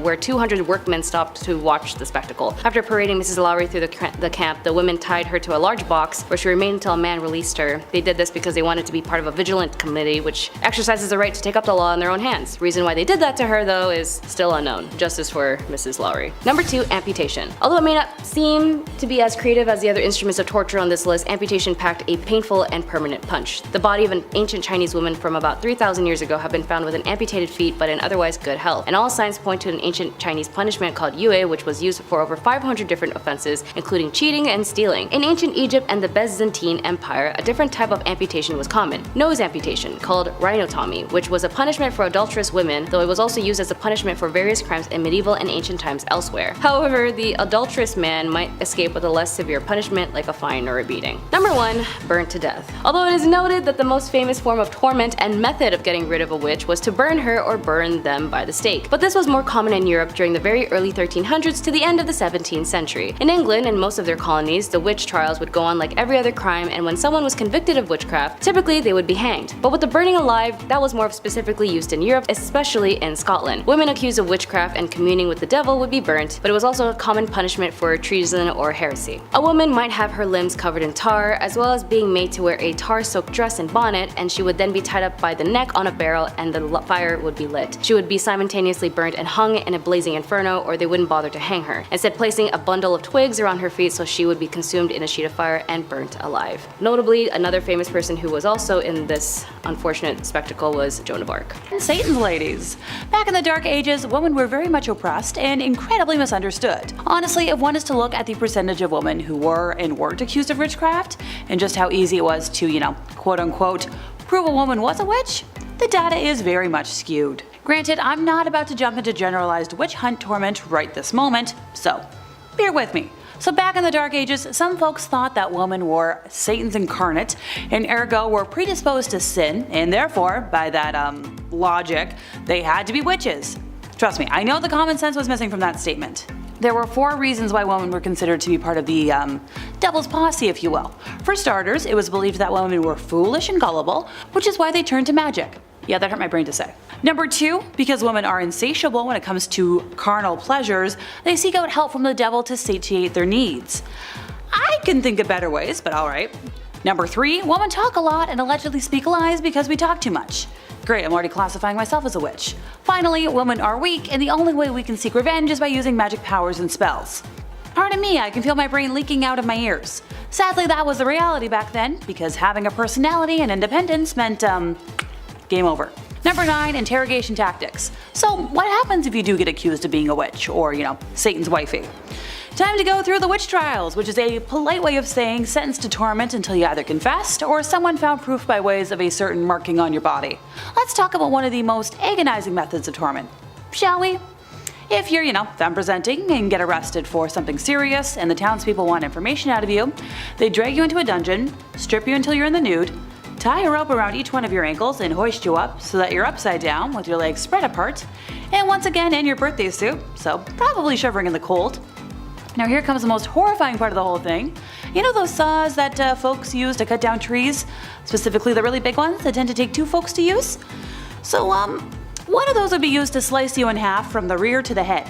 Easily one of the most painful ways that you could go in my opinion. The wild thing about the saw is that it wasn't originally made for trees and then used on people. It's actually the other way around. Pardon me, I'll be shuddering for the rest of today. Number 8, that time of the month. Ant Flow, the Red Sea, Shark Week. Heck, the event has so many monikers, but those who experience it can agree that it's a pretty miserable period of time. Back in the day, folks didn't have the same kinds of resources that we have in today's age, so a lot of people really had to get creative. They would use rags or other linens to fashion, a pad, but underwear wasn't all that popular yet, so they had to find a way to keep things in, place. Some folks would fashion a makeshift medieval tampon of sorts where they would wrap cotton fabric around a twig, which sounds super uncomfortable if you ask me.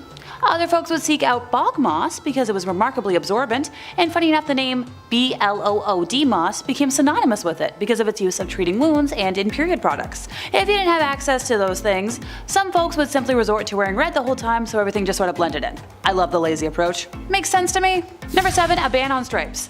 Might as well touch a little more on some dark age fashion rules. We've all met somebody in our lives who's way too concerned with what other people are wearing, but back in the dark ages, you actually risk the possibility of coming across some very real fashion police who are actually able to issue a fine should your fashion choices not be of the local dress code. I'm in trouble. Sometimes it wasn't even just a fine. Some serious fashion faux pas could actually lead to your imprisonment or even your death. Stripes were definitely a main culprit in these times, since striped clothing was seen as a garment of the devil. Okay, I'm good. If you need evidence, because I know, that sounds wild. Specifically in 1310 in a French town, there was a local cobbler who was put to death because he'd been caught in striped clothing. Not only were members of the clergy not exempt from this rule, since they were pretty highly ranked at the time, but neither were animals. Poor zebras. They were referred to as the beasts of the devil. I'm so glad that's something that's faded with time. Number 6. Women who were in prison. In some revolutionary standpoints, being in prison might make you look like a hero or a villain, as it depends on what you were doing or what you stood for. For the Victorian era, women who had been the most vocal at this time for a multitude of things like women's rights, the women who were caught in the act of selling their bodies in order to obtain financial means would be arrested and sent to prison. But even women who were not adult workers would be arrested. Women who had premarital pregnancies, truancies, or adultery, or kept bad company would also be arrested. They would be sent to prisons or reformatories, as for women of these times, a small step off of the Victorian pedestal made for a long fall. Women sent to prison in the Victorian England were subjected to regimes whose project was to enforce idealized femininity. This individualized treatment aimed at more regeneration than discipline and was administered by an entirely female staff aided by middle-class philanthropic lady visitors. Considering women were placed only into two categories, being a wife and a mother, the reality is that they lived in a world that discriminated heavily against them. Due to their superior physical strength, men considered themselves the dominant sex and sought to keep women subdued for as long as they could. Number 5. Prison life. Being accused of being an idle and disorderly woman seems like a very vague and inconvenient statement today, as it holds no worthy of prosecution, but for these women of these times, you would definitely go to jail for that. These roughly defined offenses were common charges against women in the 18th century. At least in some records of the names of these women have survived, there are 2 on the list who are sadly identified only known as an unknown woman, cannot give any account of herself, and the other being accused of being a vagrant and an idiot. Which, of course, being an idiot isn't a crime unless you're doing something idiotic that hurts another person. Then yeah, I guess being an idiot is a crime. It is possible that up to 2/3 of prisoners in the House of Corrections, like the one at the prison called the Wakefield House of Correction, were female. Beating hemp was the usual form of hard labor, as well as if the women refused to comply or being able to commit to tasks, or unable to commit to tasks, whipping and beatings were also a commonplace, particularly to those who convicted of vagrancy, lewd conduct, and night walking. Number 4. Domestic harm. This is sort of stemming back to the whole marriage thing in number 10, as it basically ties in on how horrible life was being a woman in the Victorian era, or just being a woman in general in any historical time. With these sacrifices and determinations of these women, as they ensured the women like me were able to gain access slowly but surely to equal rights, but sadly when it comes to marriage for some of these women, they're also at risk of being in harmful relationships that were extremely normalized at the time. Violence against women and the lack of protection was common, as there were no laws for the physical violations they had to endure. After all, when you got married, everything you owned belonged to your husband, and so did your body, with or without consent. Domestic violence was an issue that captivated the Victorian imagination due to the unprecedented visibility that domestic harm began to receive in the press and the emergence of an ongoing debate during the 1840s and the 1850s. Domestic violence was an issue that captivated the Victorian imagination due to the unprecedented visibility that domestic harm began to receive in the press and the emergence of an ongoing debate during the 1840s and 1850s about the domestic harm and other marriage issues that affected women. Like all laws that slowly opened gateways to other clauses, the 1828 Offences Act that targets working class violence helped a cultural shift on the subject, and domestic violence became a topic to the public. Number 3. The angel of the house. Or the angel in the house. When it came to the liberation, it all stemmed with the women's rights groups' fought for equality and over time made strides in attaining rights and privileges. However, many Victorian women endured their husbands' control and even cruelty, including sensual violence, verbal abuse, and economic deprivation. And there's no way out of it, as it got worse, as a man named Coventry Patmore published a book called Angel in the House. It consisted of poems and the ideal Victorian marriage, and although it came from a place of grief at the loss of his first wife, the book had suddenly become a staple in women's behaviors in marriages, and then became a standard of their status. A woman's proper role was to love, honor, and obey her husband, as her marriage vows stated. A wife's place in the family hierarchy was secondary to her husband, but far from being considered unimportant. A wife's duty to tend to her husband and properly raise her children were considered crucial cornerstones of social stability by the Victorians. Representations of ideal wives were abundant in Victorian culture, providing women of their role models, and the Victorian ideal of the tirelessly patient, sacrificing wife is what depicted the angel in the house. And for these middle-class women, mimicking the angel in the house gave them more opportunities to find a successful match in marriage. Number 2. The House General. The House General, in a term coined in 1861 by Isabella Beeton in her influential manual, Mrs. Beeton's Book of Household Management, because for women they needed a manual on how to be a good wife, a good woman, and a good so on and so forth. Here she explained that the mistress of the house is comparable to the commander of an army or the leader of an enterprise. To run a respectful household and secure the happiness and comfort and well-being of her family, she must perform her duties intellectually and thoroughly. For example, she had to organize, delegate and instruct her servants, which was not an easy task as many of them were not reliable.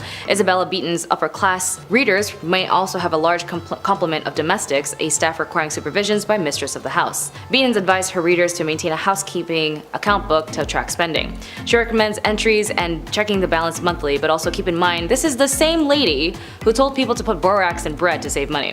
This may not seem like a big punishment for some viewers, but if you were told that you needed a manual to how to live your life so you wouldn't be kicked out of society, that's not something that's a preference today, is it? And number 1, asylum. Now, if you're a woman who was out of the realms and just didn't want to be part of society like everyone else, maybe just suffered a series of mental health issues or even just looked ugly, you might find yourself in an asylum. They had such ridiculous reasons to lock up a woman, as I mentioned in the prison section on this list. From being a vagrant, disorderly, or whatever the case was, you'd go to prison, or even more so, to the asylum. For some families, if they just didn't know what to do with you, they just toss you into the asylum for not being complicit. In an investigation by a very passionate and amazing writer named Nellie Bly, she had experienced firsthand on the field of the mistreatments, the devastating conditions, and harm patients had to endure.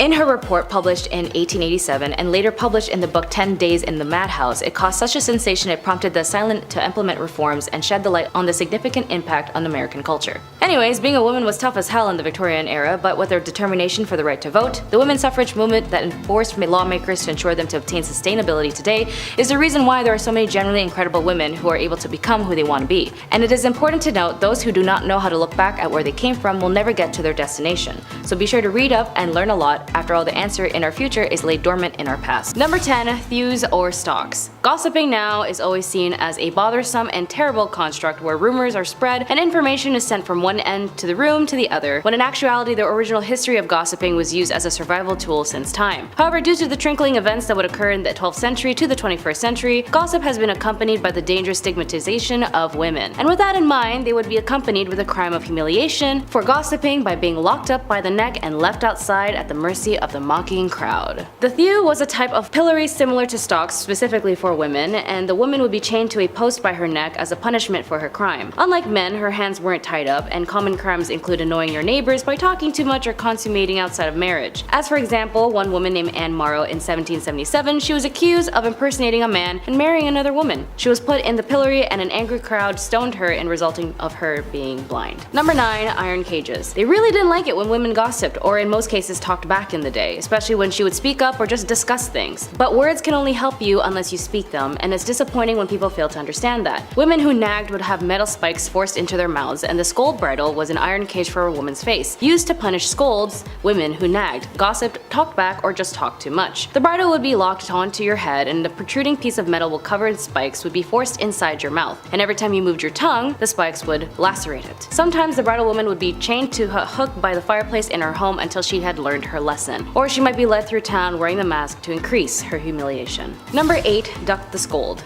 Unfortunately, another form of torment and punishment for women being tied to a chair at the end of a long, maneuverable wooden arm and dipped into frigid water. The punishment wasn't designed to be fatal, although sometimes it was, but rather a humiliating spectacle aimed at discouraging whatever behavior participated in it. There were various rituals for silencing women, as they have their roots in fear of women's speech and fear that women will attack other people in their community, that they gossip too much, that their voices were dangerous, and that they may, in extreme circumstances, also be witches. Though the women who ended up being on the ducking stool risked being accused of witchcraft, and the punishment, contrary to popular misconception, wasn't used to determine whether someone was a witch. A separate test, primarily known as the swimming witch, involved throwing a bound victim into a body of water to see if they'd float, a sure sign of guilt in the modern imagination. Subjects who sank were deemed innocent but could still wind up dead if they weren't rescued from the water in time. Few records about the women who were ducked survived. Much more information is available about the ducking stools themselves, their upkeep, about how they were kept into their construction. Number 7, marking and tattooing. Although in some cultures tattooing isn't seen as a bad thing, but part of their heritage and even a source of pride. But in some cases, they would use it as a means of marking an individual for their shame. Nathaniel Hawthorne, The Scarlet Letter, famously marks its protagonist, Hester Prynne, with a red letter A for adultery for accusations about her behavior circulated. Hawthorne's book is more than fiction, as adulterers were really forced to mark their clothing to identify their crimes. Like Hester Prynne, A or the letters AD as outlined by a Plymouth colony law from 1658, adultery seen publicly without their letters were subject to public whipping and even further humiliation and social alienation. But keep in mind, Hawthorne was the descendant of the Judge Hathorne, who persecuted the lives of women who were accused of being witches, and he had such a disdain for his relative that he had changed his last name to distance himself from the relation of Hathorne from Hawthorne with a W. Number 6, quickie wedding. I'm sure we all know at least one couple that got married way too quickly in our opinion, but thankfully in today's modern age, it's relatively painless to end that, if things go bad. Heck, drive-through wedding chapels are a thing nowadays and have been for quite some time. Well, so marriage in the Dark Ages was quick and easy, but also kind of difficult to prove. If you and your loved one really wanted to get married, all you had to do was say, "We're married," and then, it's legal. Of course, this led to a whole pile of spur-of-the-moment type marriages, especially considering how schmex before marriage was widely condemned at the time. While I'm sure many people who are divorced would have preferred if their marriages were this easy, this led to people, of course, taking advantage of this difficult-to-prove thing. Women, in particular, were at risk of getting hitched to a man who might want to take you as his wife for the night, but then the following day, after getting what he wants, he'd deny ever agreeing to the union y'all had. This is why many women tried to get at least one witness to the union, just in case. Nowadays, I believe at least 2 witnesses are needed for the marriage certificate, but feel free to correct me if I'm wrong. Number 5, an uncommon plague. I know, no one wants to hear about a plague ever again after recent history, but I promise, this one isn't your typical version. The Dancing Plague of 1518, or Dance Epidemic of 1518, was a case of dancing mania that occurred in what is now known as France, from July of 1518 to September. The outbreak began when a woman by the name of Fro Trophea began to dance fervently in the street for a week straight. Oh, my poor ankles. Soon, 3 dozen others joined in on the dancing chaos, with the plague claiming 400 victims by August. By early September, the outbreak began to subside as the dancers were sent to a mountain shrine to pray for absolution. Guess we found where Phyllis took inspiration. It's unsure just how many, but a small number of victims actually did pass from this epidemic, which is wild. Historical documents, including physician notes, cathedral sermons, local and regional chronicles, and even notes issued by the city council are clear that the victims danced, but nobody knows why. There are many theories behind the phenomenon, the most popular being stress-induced mass hysteria. Other theories include ergot and religious explanations. It'd be interesting to see if this ever pops up again in modern times with how stress levels are these days. Hey look, sometimes a girl just wants a flash dance moment without judgment, okay? Number 4, divorce by combat. Yeah, so people could get divorced, but it was a heck of a process. Divorce by combat appears to have been a form of trial by combat, which was when accusations were dealt with between 2 parties where there were no witnesses or a confession, and whoever won the duel was deemed to be right. The rules for divorce by combat, as we know it, come from Hans Stauffer's Fruchtbuch. I apologize if I got that wrong, which was written in 1467 and are as follows. The man would be placed in a waist-height 1 meter deep hole with one hand tied behind his back, while the woman was allowed to move freely. Both parties wore practical clothes, which is described as a one-piece bodysuit with stirrup legs. The woman was armed with 3 rocks, each wrapped in a length of cloth to form a kind of swinging club. The man was given 3 normal clubs that matched the length of the woman's cloth to ensure that, their ranges were equal. The man was not allowed to leave his hole though. To further limit him, if he touched the edge of his hole with either his hand or arm, he had to surrender one of his clubs. If the woman attacked him while he was surrendering his club, she in turn forfeited one of her rocks. Yes, the rules place the man at a clear disadvantage, but it's important to remember that it's unlikely that the woman had any kind of combat training. Furthermore, in any kind of physical contest, it is likely the male would have had an advantage in size and strength at the time. So the handicaps placed on the man were to try and make the fight as fair as possible. Which, it's pretty impressive for the time period. The conditions for victory, though, are unclear. Some historians believe that it was unlikely that the fights were to the death. Instead, it was probably down to whoever was judging this thing to decide when one of the fighters had been incapacitated. Since both parties were hitting each other with big blunt objects, it seems likely that many trials ended with one party being knocked unconscious. Thankfully, divorces are a lot less lethal today. Mostly. Number 3, toothworms. So dentists weren't common in the Dark Ages, but barbers were, and wound up being a one-stop shop for quite a few different services.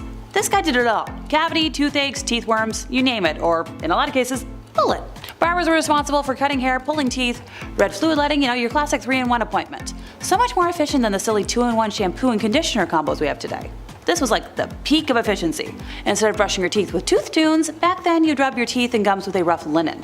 A few recipes have been discovered for pastes and powders to freshen breath, otherwise you were looking at less and less teeth as time went on. As a society, we've gone from powdered charcoal to charcoal toothpaste, which is kinda neat. As time went on, mouthwashes were made from herbs and spices steeped in wine or vinegar and guaranteed fresh breath, but I'll stick with my Crest mouthwash. Thanks! Number 2, no pleasure during procreation. Now, some of you watching might know all about the hanky-panky, and some of you might not. But regardless, you probably know that people do it for fun more than they tend to do it to create a descendant.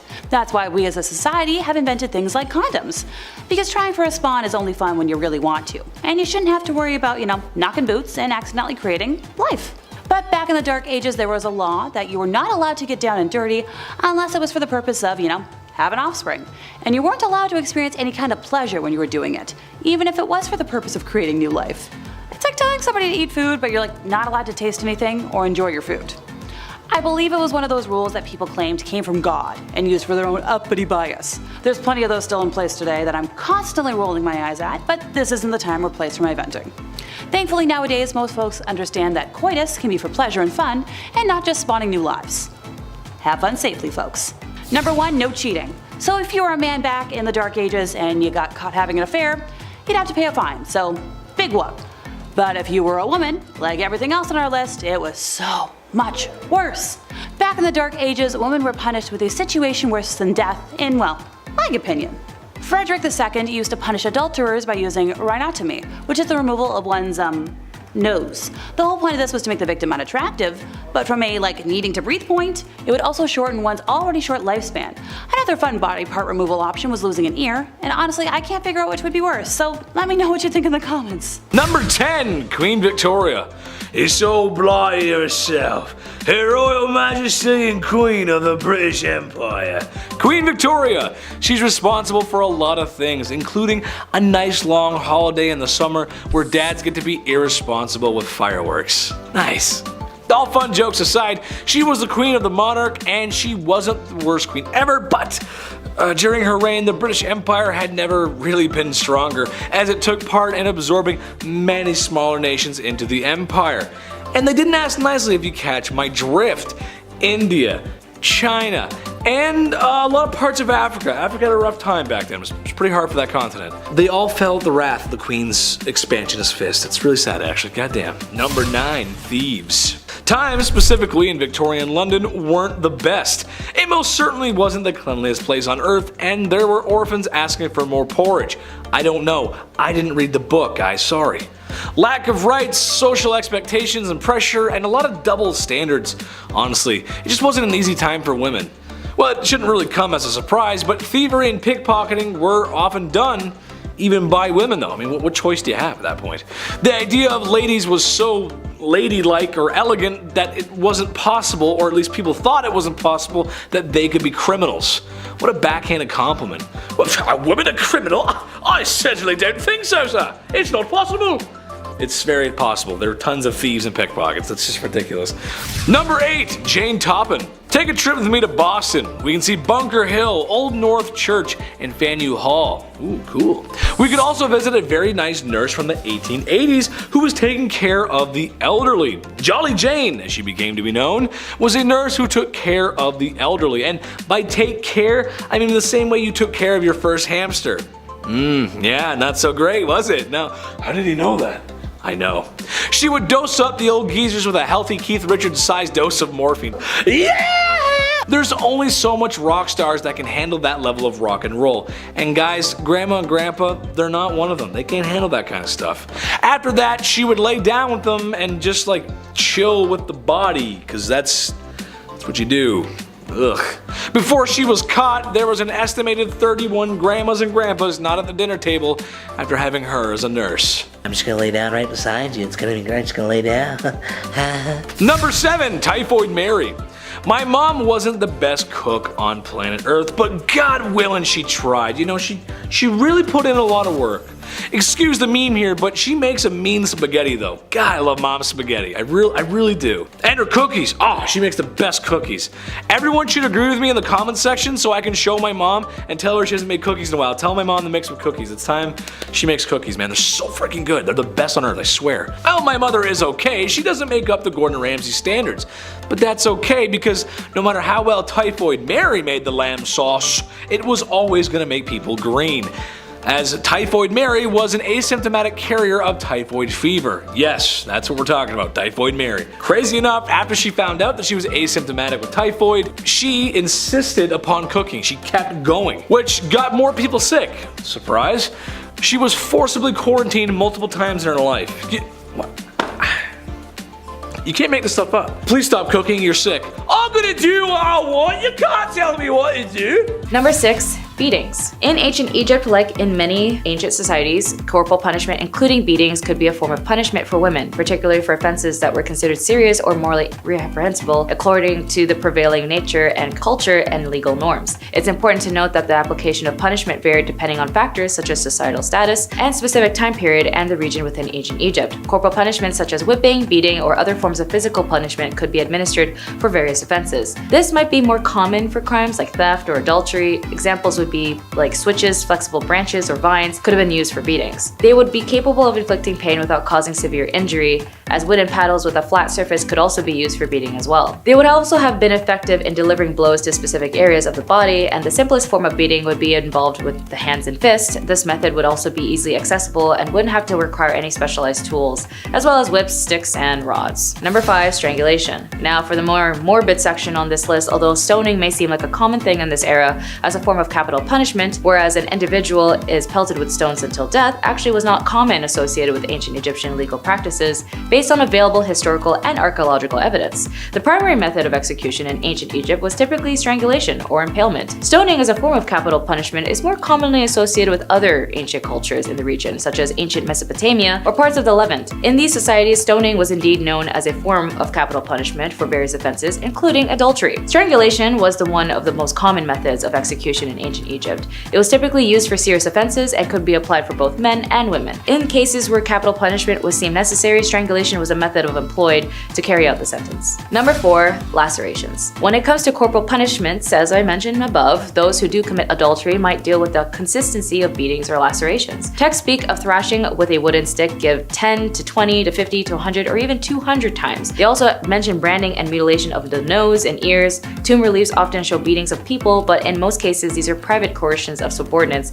not an official penalty. Sometimes the culprits are bound to a pillory. These punishments were all carried out in public and therefore also meant a loss of honor and degradation of the culprits. The results of these measures can be seen on many skeletons, as they are also including cutting off limbs, noses, and other parts of the body as a form of punishment, specifically connected to adultery or if you were married, specifically a married woman. It is a crime deserving of death, as it is easier to commit any other sin after that. The husband had a legal right to punish or forgive his wife or leave the court if the husband accuses the wife with no proof. The punishment of a man was much lighter and the woman of the crime of adultery, as the Egyptians believed that offense falls primarily in the hands of the woman, while the women would be killed as the men would severe just 1,000 blows. Number 3. Burning alive. Referring back to the Code of Hammurabi, the code was enlisted under the morals and the laws in ancient Egypt and Babylon. When it came to intimate relationships with your close family, you'd be subjected to many listed punishments, as in dealing with seduction or physically harming someone intimately. The Hammurabi inflicts the penalty of burning if you were to have a physical intimacy with your mother,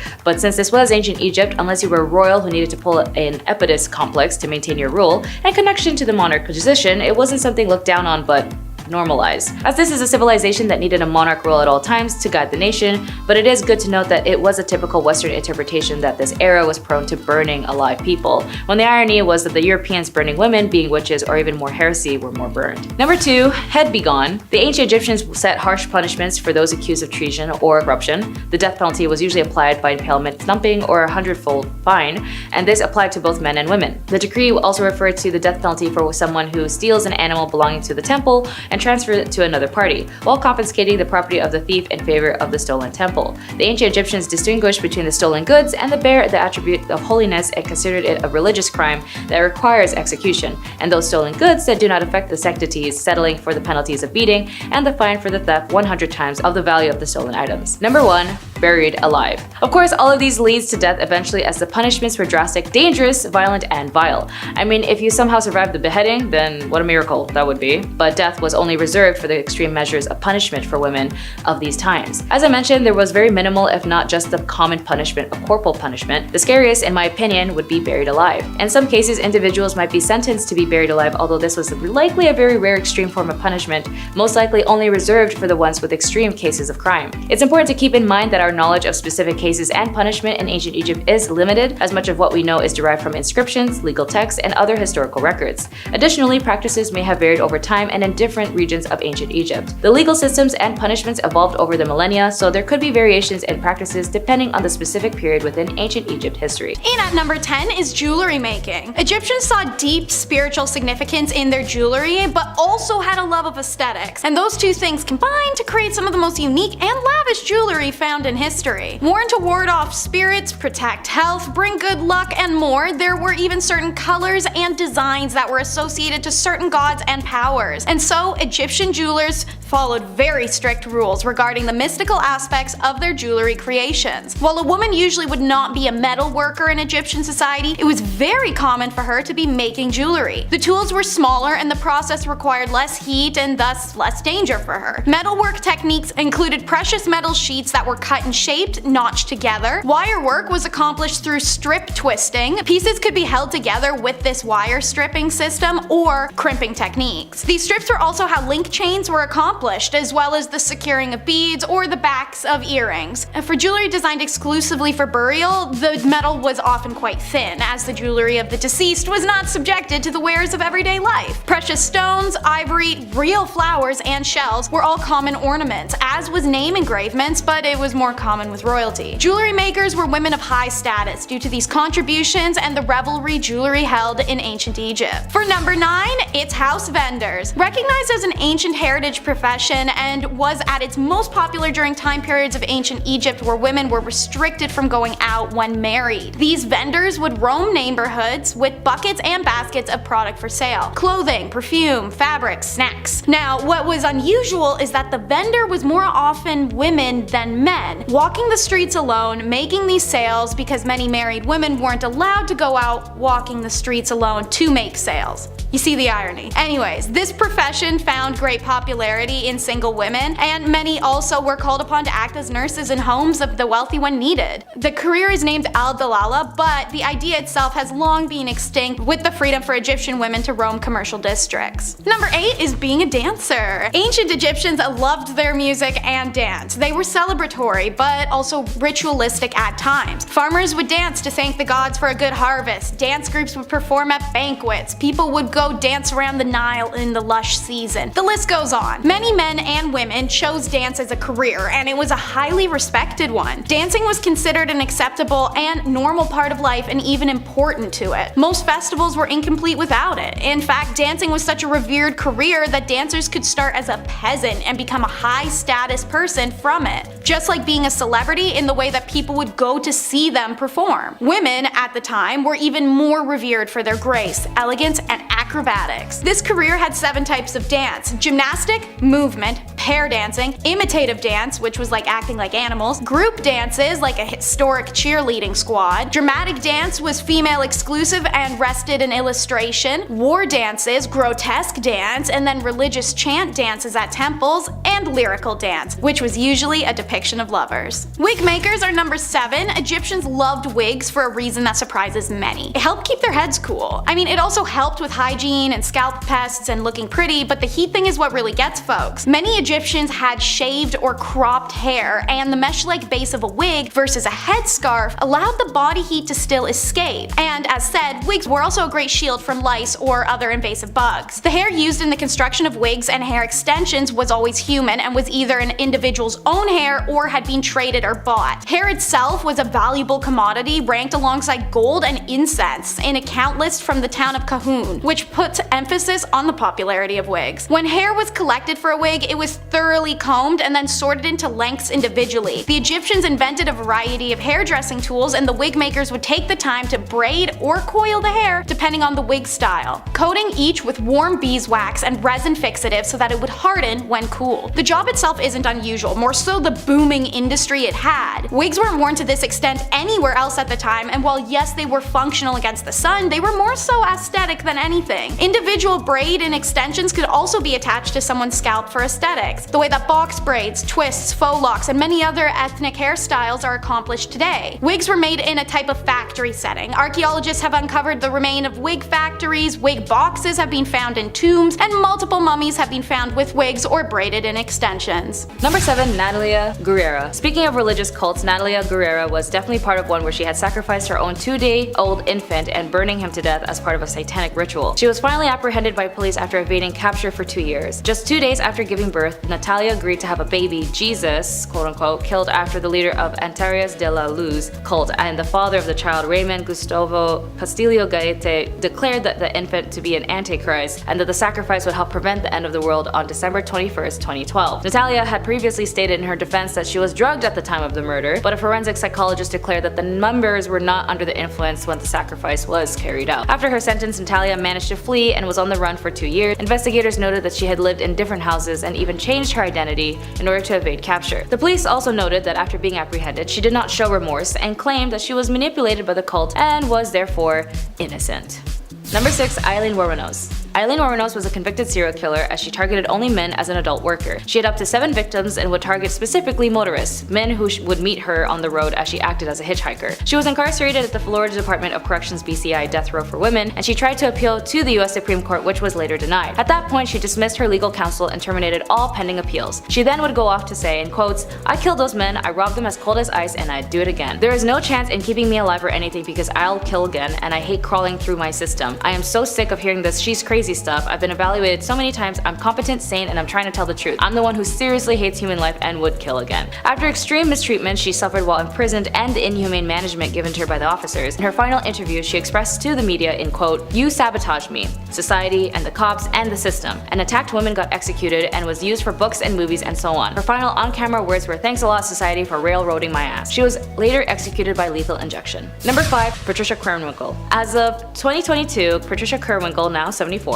was convicted of 7 counts of first degree in August 1969 for the Manson family attacks that left 7 people dead. She was also known as the Manson Girl when she was arrested in Mobile, Alabama. It was during the summer of 1969 where Charles Manson ordered his members to end the lives of 7 people in Los Angeles, including actress Sharon Tate. During the trial, Patricia's trial's attorney, Paul Fitzgerald, suggested that although her fingerprints were found inside the Tate home, she might have been an invited guest or friend. Seemingly unfazed by the possibility of a guilt verdict and a death sentence, Patricia reported spent much of the trial drawing doodles of devils and other satanic figures. All during the trial, she remained loyal to the Mansons and the family. Demonstrated of this unity included walking hand in hand with Atkins and Van Houten, singing songs written by Manson, as well as shaving their heads and carving a giant X on their foreheads.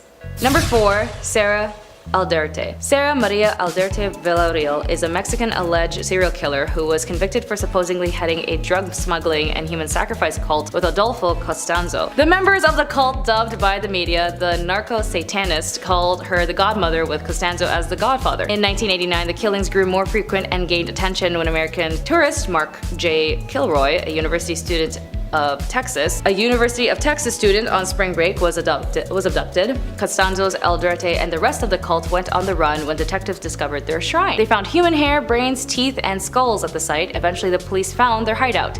Aldrete was convicted of criminal association in 1990 and jailed for 6 years. In the second trial, she was convicted of several of the killings of the cult's headquarters and sentenced to 30 years and in prison. If Aldrete is ever released from prison, American authorities plan to prosecute her for the murder of Mark. If Aldrete is ever released from prison, American authorities plan to prosecute her for the death of Mark. Number 3. Leonarda Cianciulli. Known as the soap maker of Correggio, Leonarda Cianciulli was a serial killer from Italy. Cianciulli was devastated after learning that her son was going off to prepare for the war in World War II. To keep him safe, Cianciulli offered human sacrifices. She killed 3 of her neighbors with an axe and made tea cakes out of their remains. Not only would Cianciulli eat these cakes, but she would also serve them to guests, and Cianciulli's third victim, Virginia, who was made into both teas and cakes and bars of soap. Once again, this soap was gifted to friends and neighbors, and Cianciulli was eventually sentenced to 30 years in prison. Sorta sounds like the femme version of Sweeney Todd, but a Bath and Body Works edition. Number 2. Enrica Marta. Often referred to as a vampire owing to the nature of her crime, it is generally believed that Marta kidnapped kids off the streets of Barcelona and put them in her work brothel. It's also believed that Marta killed minors and used their blood and remains in various elixirs. She then sold these elixirs to the rich, claiming that they treated dangerous ailments like tuberculosis. 12 victims have been linked to her, although it's suspected that she killed many more. Although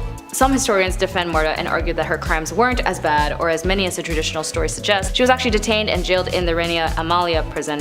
Further investigation revealed more housing in Sant Feliu de Llobregat, property of Marta's family. Here they found remains of children in vases and jars, as well as books of remedies, including a list of rich clients who the police apparently tried to hide from being leaked, including rich politicians, doctors, and businessmen and bankers. Kinda similar to a case we had in our modern times with a guy whose name rhymes with Lefri Nipson. Although she was arrested, she was never tried since she died in the hands of her prison mates, and companions ended up lynching her. Apparently, some say her wealthy clients hired the prisoners to shut her up. It's very interesting how history repeats itself sometimes, as this was in 1913. Proving to be one of Victorian era's most infamous criminals, Amelia Dare could be one of the most prolific serial killers in human history. Back in Victorian England, she was paid for adopting babies in a practice known as baby farming. Amelia Dare turned this into her profession and adopted numerous children. She began by keeping them for a time until they passed of a natural cause, but ultimately turned into disposing them shortly after adopting them, thereby keeping the money without having to raise them. One of Dare's victims was actually found floating in the river Thames on March 30th, 1896, leading to her arrest and eventual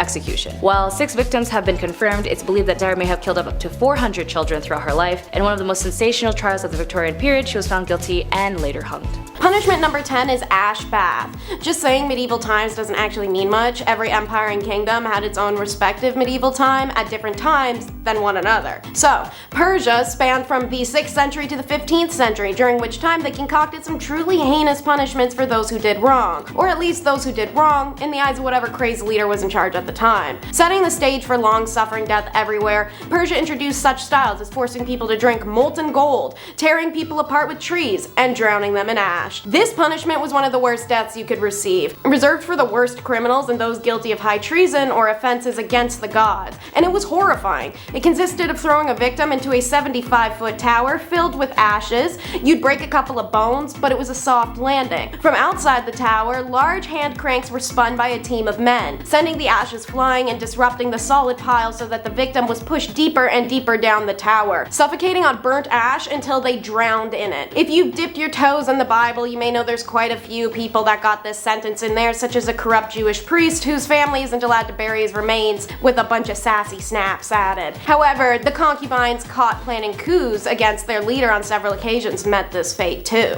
Punishment number 9 is the evil field. So medieval Rome is characterized by the break with Constantinople and the formation of the Papal State, technically ongoing until its collapse, which marks the beginning of Europe's medieval period. On the topic of being buried while still breathing, the Romans also enjoyed dumping people into holes alive in their medieval times. One famous example is the Vestal Virgins, the priestesses of the hearth goddess Vesta who were sworn to chastity. However, should they break that chastity vow, they had a special acre of grass dedicated just to burying them alive. Like most deaths, Romans like to make a big show of it, and the Vestal breaking her virginity vow would naturally be the Sunday matinee. They had an entire little ritual. She'd be carried on a litter throughout the city in the nude until they reached the Campus Secularis, aka the evil field. There, an underground chamber awaited in which she'd be lowered into and sealed inside alive. There was only one ever known instance in Roman history where a Vestal Virgin wasn't slain for breaking her vows. That would be Julia Aquilia Severa, the wife, then ex-wife, then wife again, of Emperor Elagabalus. It's believed that Julia remained with him until they were killed in the year 222, but who's to say they put Julia in the ground after. Punishment number 8 is the finger cinch. China's medieval period was between the fall of the Han Dynasty in 220 CE and the fall of the Mongol Dynasty in 1368 CE. Famous in the Chinese feudal dynasty, this form of punishment was specifically made for the woman who did not obey her master's command. Master can be taken literally, should it be a concubine or a servant, but also figuratively like her parents or husband. The offenders have to put their fingers inside a specialized tool which look like interlocking combs. The device would then squeeze the fingertips, causing immense pain and loss of circulation. If the victim faints, ice water would be thrown on her as a wake-up call. The punishment would continue until the victim was deprived of all their strength. The device was prepared in every shape and size to crush the fingers of any female, so she may ultimately surrender to male prejudice. Punishment number 7 is the Four Witnesses. The Ottoman Empire was born very shortly, around 100 years at most before the European medieval period started. As stated, it began when Rome broke from Constantinople, and thus it finished alongside the other European nations in the 16th century. How they punish adultery is akin to many cultures. Man cheats, no punishment. Woman cheats, world must be ending. The Ottoman criminal code did not distinguish between fornication and adultery. Zina was the word used for both, and both were unacceptable from a woman of any kind. And when caught in an alleged act of zina, in order to ensure the women were not wrongfully accused, the accusers required to produce 4 witnesses of good standing that actually observed the act of intercourse as it was happening. Imagine that. You walk in on your wife in bed with your best friend. So you have to run yelling into the streets for 4 people to come right now and see them while they're still hurriedly dressing, so you have some chance of getting her punished. However, even if you do manage to pull off 4 witnesses, if the witnesses can't be found at the time of the woman's trial, then the accusing husband will be flogged 80 stripes and ignored. So what I'm hearing is, as a cheating wife,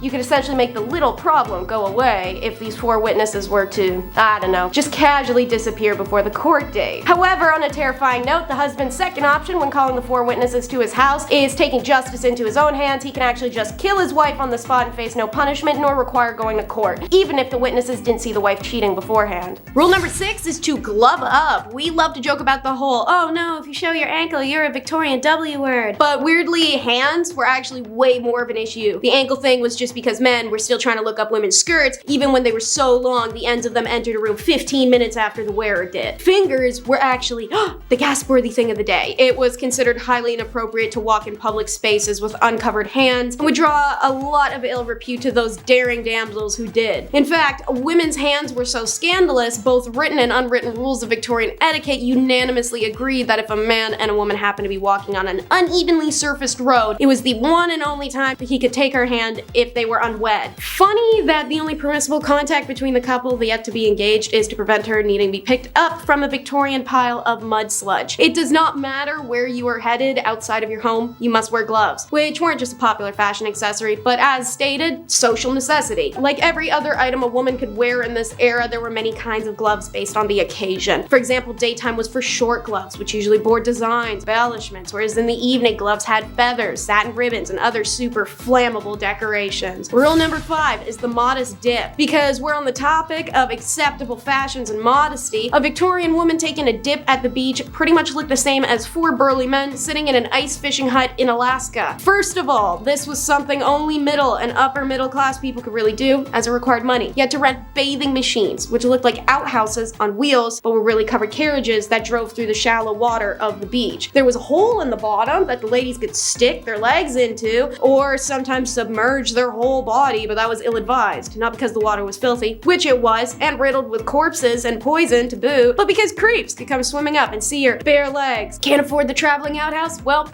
no beach for you. Rule number 4 is wife sales, a real legal way to obtain a divorce in stuffy Christianized England. Divorce was unpopular, detested, and openly deterred in those days. Seeing as you were discouraged from intercourse with your partner, married them when you barely knew them, and could barely spend time alone with one another, it was a pretty popular request. You would have to sit listening to the clock tick and his nose being clogged but him not blowing it for the 444th night in a row while you disassociate staring into a fireplace. What the hell did people expect? Of course you want out. You don't even know his middle name. Attaining a divorce in the early 1900s was an expensive undertaking, however. So, those who couldn't afford the legal fees sometimes sold their wives to the highest bidder. It was often done with the full consent of the wife, who was usually bought by her family, a new lover, or a female friend. It was an amicable way to say, this was a mistake, get out of my house, good luck and prosper. Rule number 3 is no flirting. As stated, you were really not supposed to flirt, and flirting to the Victorians included eye contact, talking to one another, looking at another person, breathing their air, knowing their name. Maybe the last one is dramatic, but you get my point. You wanted someone, you had to wait until you met them 4 or 5 times, then you could look at them, run into them a couple more times, then maybe request a dance at a ball, and you get one of those a couple times, then maybe you get a sit-down chaperone visit, maybe a walk in the park, and a couple more ball dances. Then you can propose. But even then, a Victorian maiden could not be trusted alone with her fiancé lest her dainty, fluttering hand rest on the arm of her intended intended and cause an outburst that would inflame the fiance's uncontrollable base lusts. Even after progressing through several stages of acceptable dating, aka the ball dancing, talking, walking together at a distance, if a man was invited to the woman's home, their acquaintanceship would still have to be under the watchful eye of a chaperone. Single women were never to indulge in behavior with a man that might lead to being kissed or handled in any way. This included strict inspection rules, because I kid you not, men were encouraged to inspect a woman back then. Like many of the stipulations that accompany shipping procedures. How romantic. If a man wanted to admire a necklace, the woman would have to remove it, hand it over for inspection. Under no circumstances was the item to be inspected while she wore it. Now I know where that flirting tactic came from, because guys,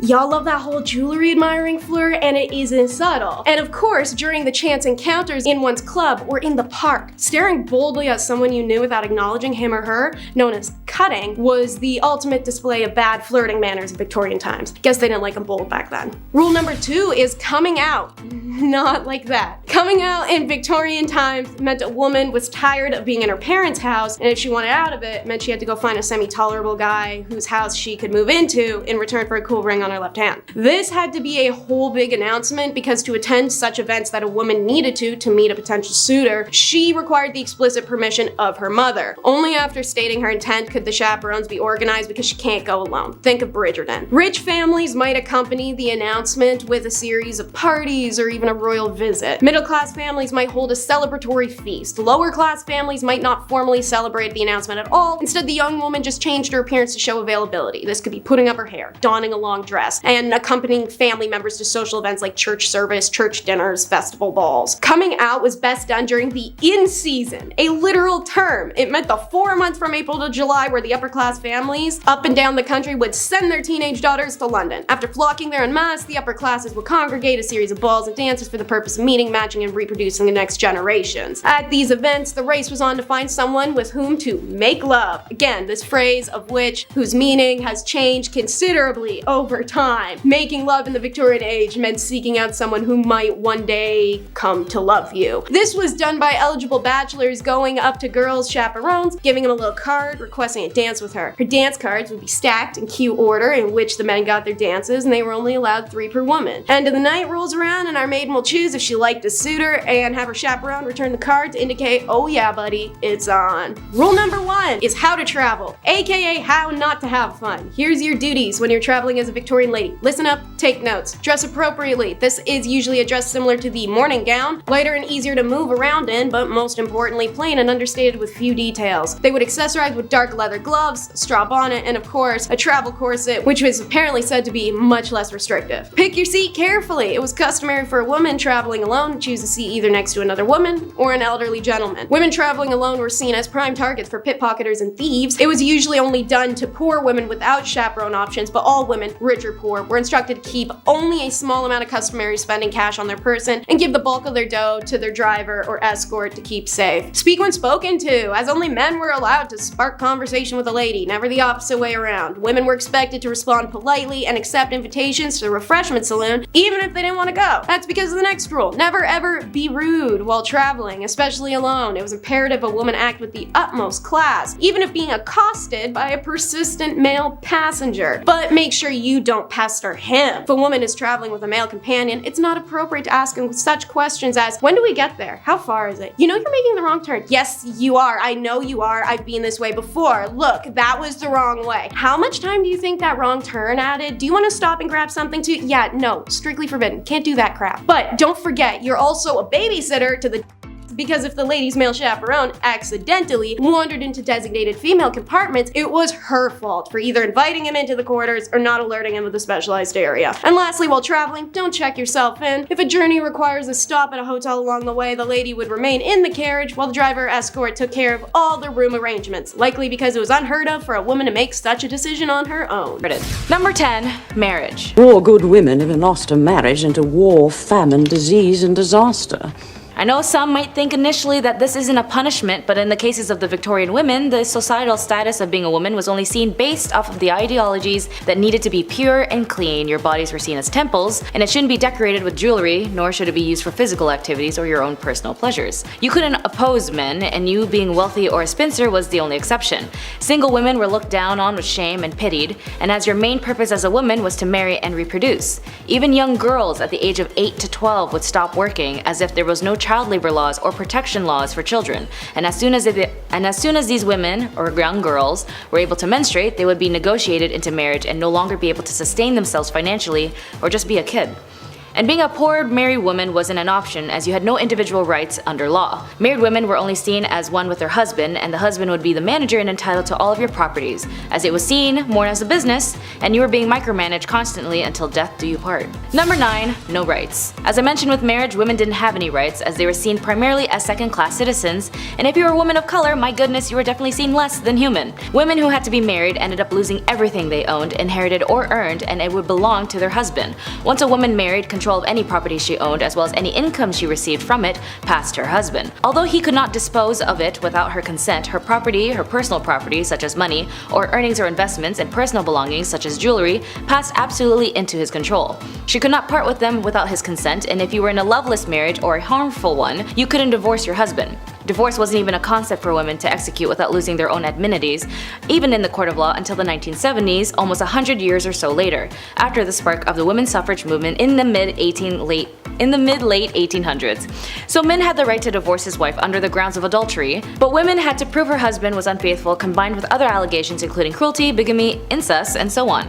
Luckily, in the 1857 Act, divorce did become a bit easier little by little, but again only under the impression that the woman had legal grounds and proof her husband was unfaithful, with evidentiary support to back up her claims. And even then, she could finally earn some of her possessions. As for the husbands, if he wanted to divorce his wife, he didn't have to do anything, he could just say it and it would be fine. Number 8. No education. To me, education is extremely important, as it was something I learned growing up in my family, that education liberates you to understand yourself, those around you, and the world better. And for women in this era, they were received less education than men. They were banned from universities and could only obtain low-income paying jobs, as she was not allowed to follow a profession, as they were all closed to women. And the irony of them having Queen Victoria as the reigning accolade of this era, a woman and women of these times couldn't get an education to liberate herself or her children from defamation if the husband no longer sees her as a useful asset. So for women, especially those who could afford it, was raised in a privileged household with financial backings and exceptional family background, her education was only seen as accomplishments. Like, oh darling, she's a very accomplished woman, is something you might hear in these type of movies that depict the era, which only indicates that she had artistic talents like singing, dancing, and knowing foreign languages, and anything to help earn them a husband and be a benefit in the house. Even doctors at this time believed that if a woman studied too much education, she would stunt her ability to reproduce. Wild as hell. And when university allowed women to attend their lecture halls, their families would actually forbid them from going, worried that it would prevent them from finding a husband. Number 7. The right to work. Work was only available to those who had no choice, as their societal status prevented them from leveling up to the ladder to have a better life independently. Even more so, women who were labeled as part of the working class, these women fueled the industrial revolutions, making up to 60 to 80% of the working force in light industries such as cotton manufacturing. Even more so, those who were labeled as part of the working class, women of this era fueled the industrial revolutions, making up to 60 to 80% of the workforce in light industries such as cotton manufacturing. Women that had jobs outside of the home made them less likely to marry, leaving them with no choice but to stay in undesirable situations that made them undesirable themselves. In one study by the Buffalo State had noticed classing women and children together as helpless creatures needing the protection of strong men. They were indignant at the knowledge that women had to support themselves, that they had suffered degrading wrongs as working women. So for some, they'd have to result themselves into committing adult work, or even for some unfortunate circumstances, be sold into adult work, as they had often had heavy debts from predecessors, or even used as bargaining chips for their partners. Poor women were not regarded as the Victorian society, as they could not fight back, as men had captured these women, straight up kidnapping them, and kept them at their house. Differences in societal classes led to some women being ignored and unacknowledged in society for economic reasons and for the pleasures of some men. Women of the night had no exits of this profession and were stuck in this life, and they would be beaten, tormented, as this was obviously shamed on, as well as being arrested, which would lead us to number 6. Number 6. Belle Starr. You know, for those who enjoy adult entertainment, her name kind of sounds like it came from there, right? Anyway, she was a cowgirl and outlaw in the 1880s and in the Lone Star State. She was married to an Indian, and oftentimes as a couple would offer help to other outlaws needing refuge at their ranch. In 1883, her and her husband were caught trying to steal a horse. Very RDR of them. And spent time in the old slammer. They continued their outlaw ways until it all went Dutch Vanderlyn, meaning it didn't go very well. One day, like any other good western, a stranger had come to the ranch, kind of out of nowhere, and gave Belle Starr a taste of the law. Just happened to be with a big iron. To this day, nobody knows what happened, who the stranger was, or why she was bang bang. No one knows. No one understands. It's crazy. There should be a movie about that. Big iron on his hip, all fancy. Anyway. Number 5, Mary Surratt. I actually didn't know this one, but perhaps maybe our American audience remembers. Some will recall a time when America was divided in twain. After all, a house divided amongst itself cannot stand. A certain top-hatted, bearded president did his best to restore the Union.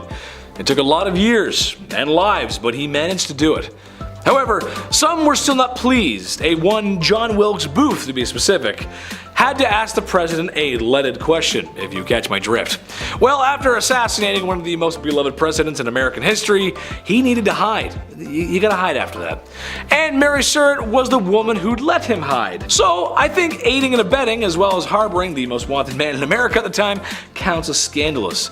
She also had some other anti-union behavior as well. That's not good. Naughty, naughty, not very nice. Number 4, Lizzie Borden. Lizzie Borden took an axe, gave her mother 40 whacks. When she saw what she had done, she gave her father 41. Isn't that nice? Oh boy. Yes, that's right, the late 1800s teenage daughter who maybe perhaps pulled an O.J. Simpson. Nah, we're not sure, I don't know. Maybe she did not sort of brutally unalive her families. No one else was found at the scene, and then she was acquitted. That sounds just like OJ. Which, given how women were treated back in the day, is kind of strange because it just feels like women who are clearly not guilty were punished for stuff they didn't do, and women who are for sure guilty get off free. Her alibi was that she was in the barn when it happened, and then she walked into the house and Mom and Dad, what's going on here? Let me just wash off my bloody shorts here. What? Who did that? What? That's crazy. Number 3, Mary Ann Cotton. Marriage can be tough, sure, but Mary Ann Cotton is the reason today you can't collect on life insurance when your spouse mysteriously, get your finger quotes out, mysteriously passes away. It all started when she predicted the passing of her stepson, and then it happened. That's weird. After that, it was her husband here, and then another husband there, and well, it's starting to get a little fishy, don't you think? Well, once these unexpected passings were looked into, they all had something in common, something in their tummies. Arsenic. Yes, she was getting rid of her husbands and then trying to claim the insurance money. Evil, but ahead of her time, like 50 years ahead of her time. That's insurance fraud. That's interesting. Well, it's also like cold-blooded, calculated unaliving, you know, but insurance fraud too. Number 2, Tilly Kilmick.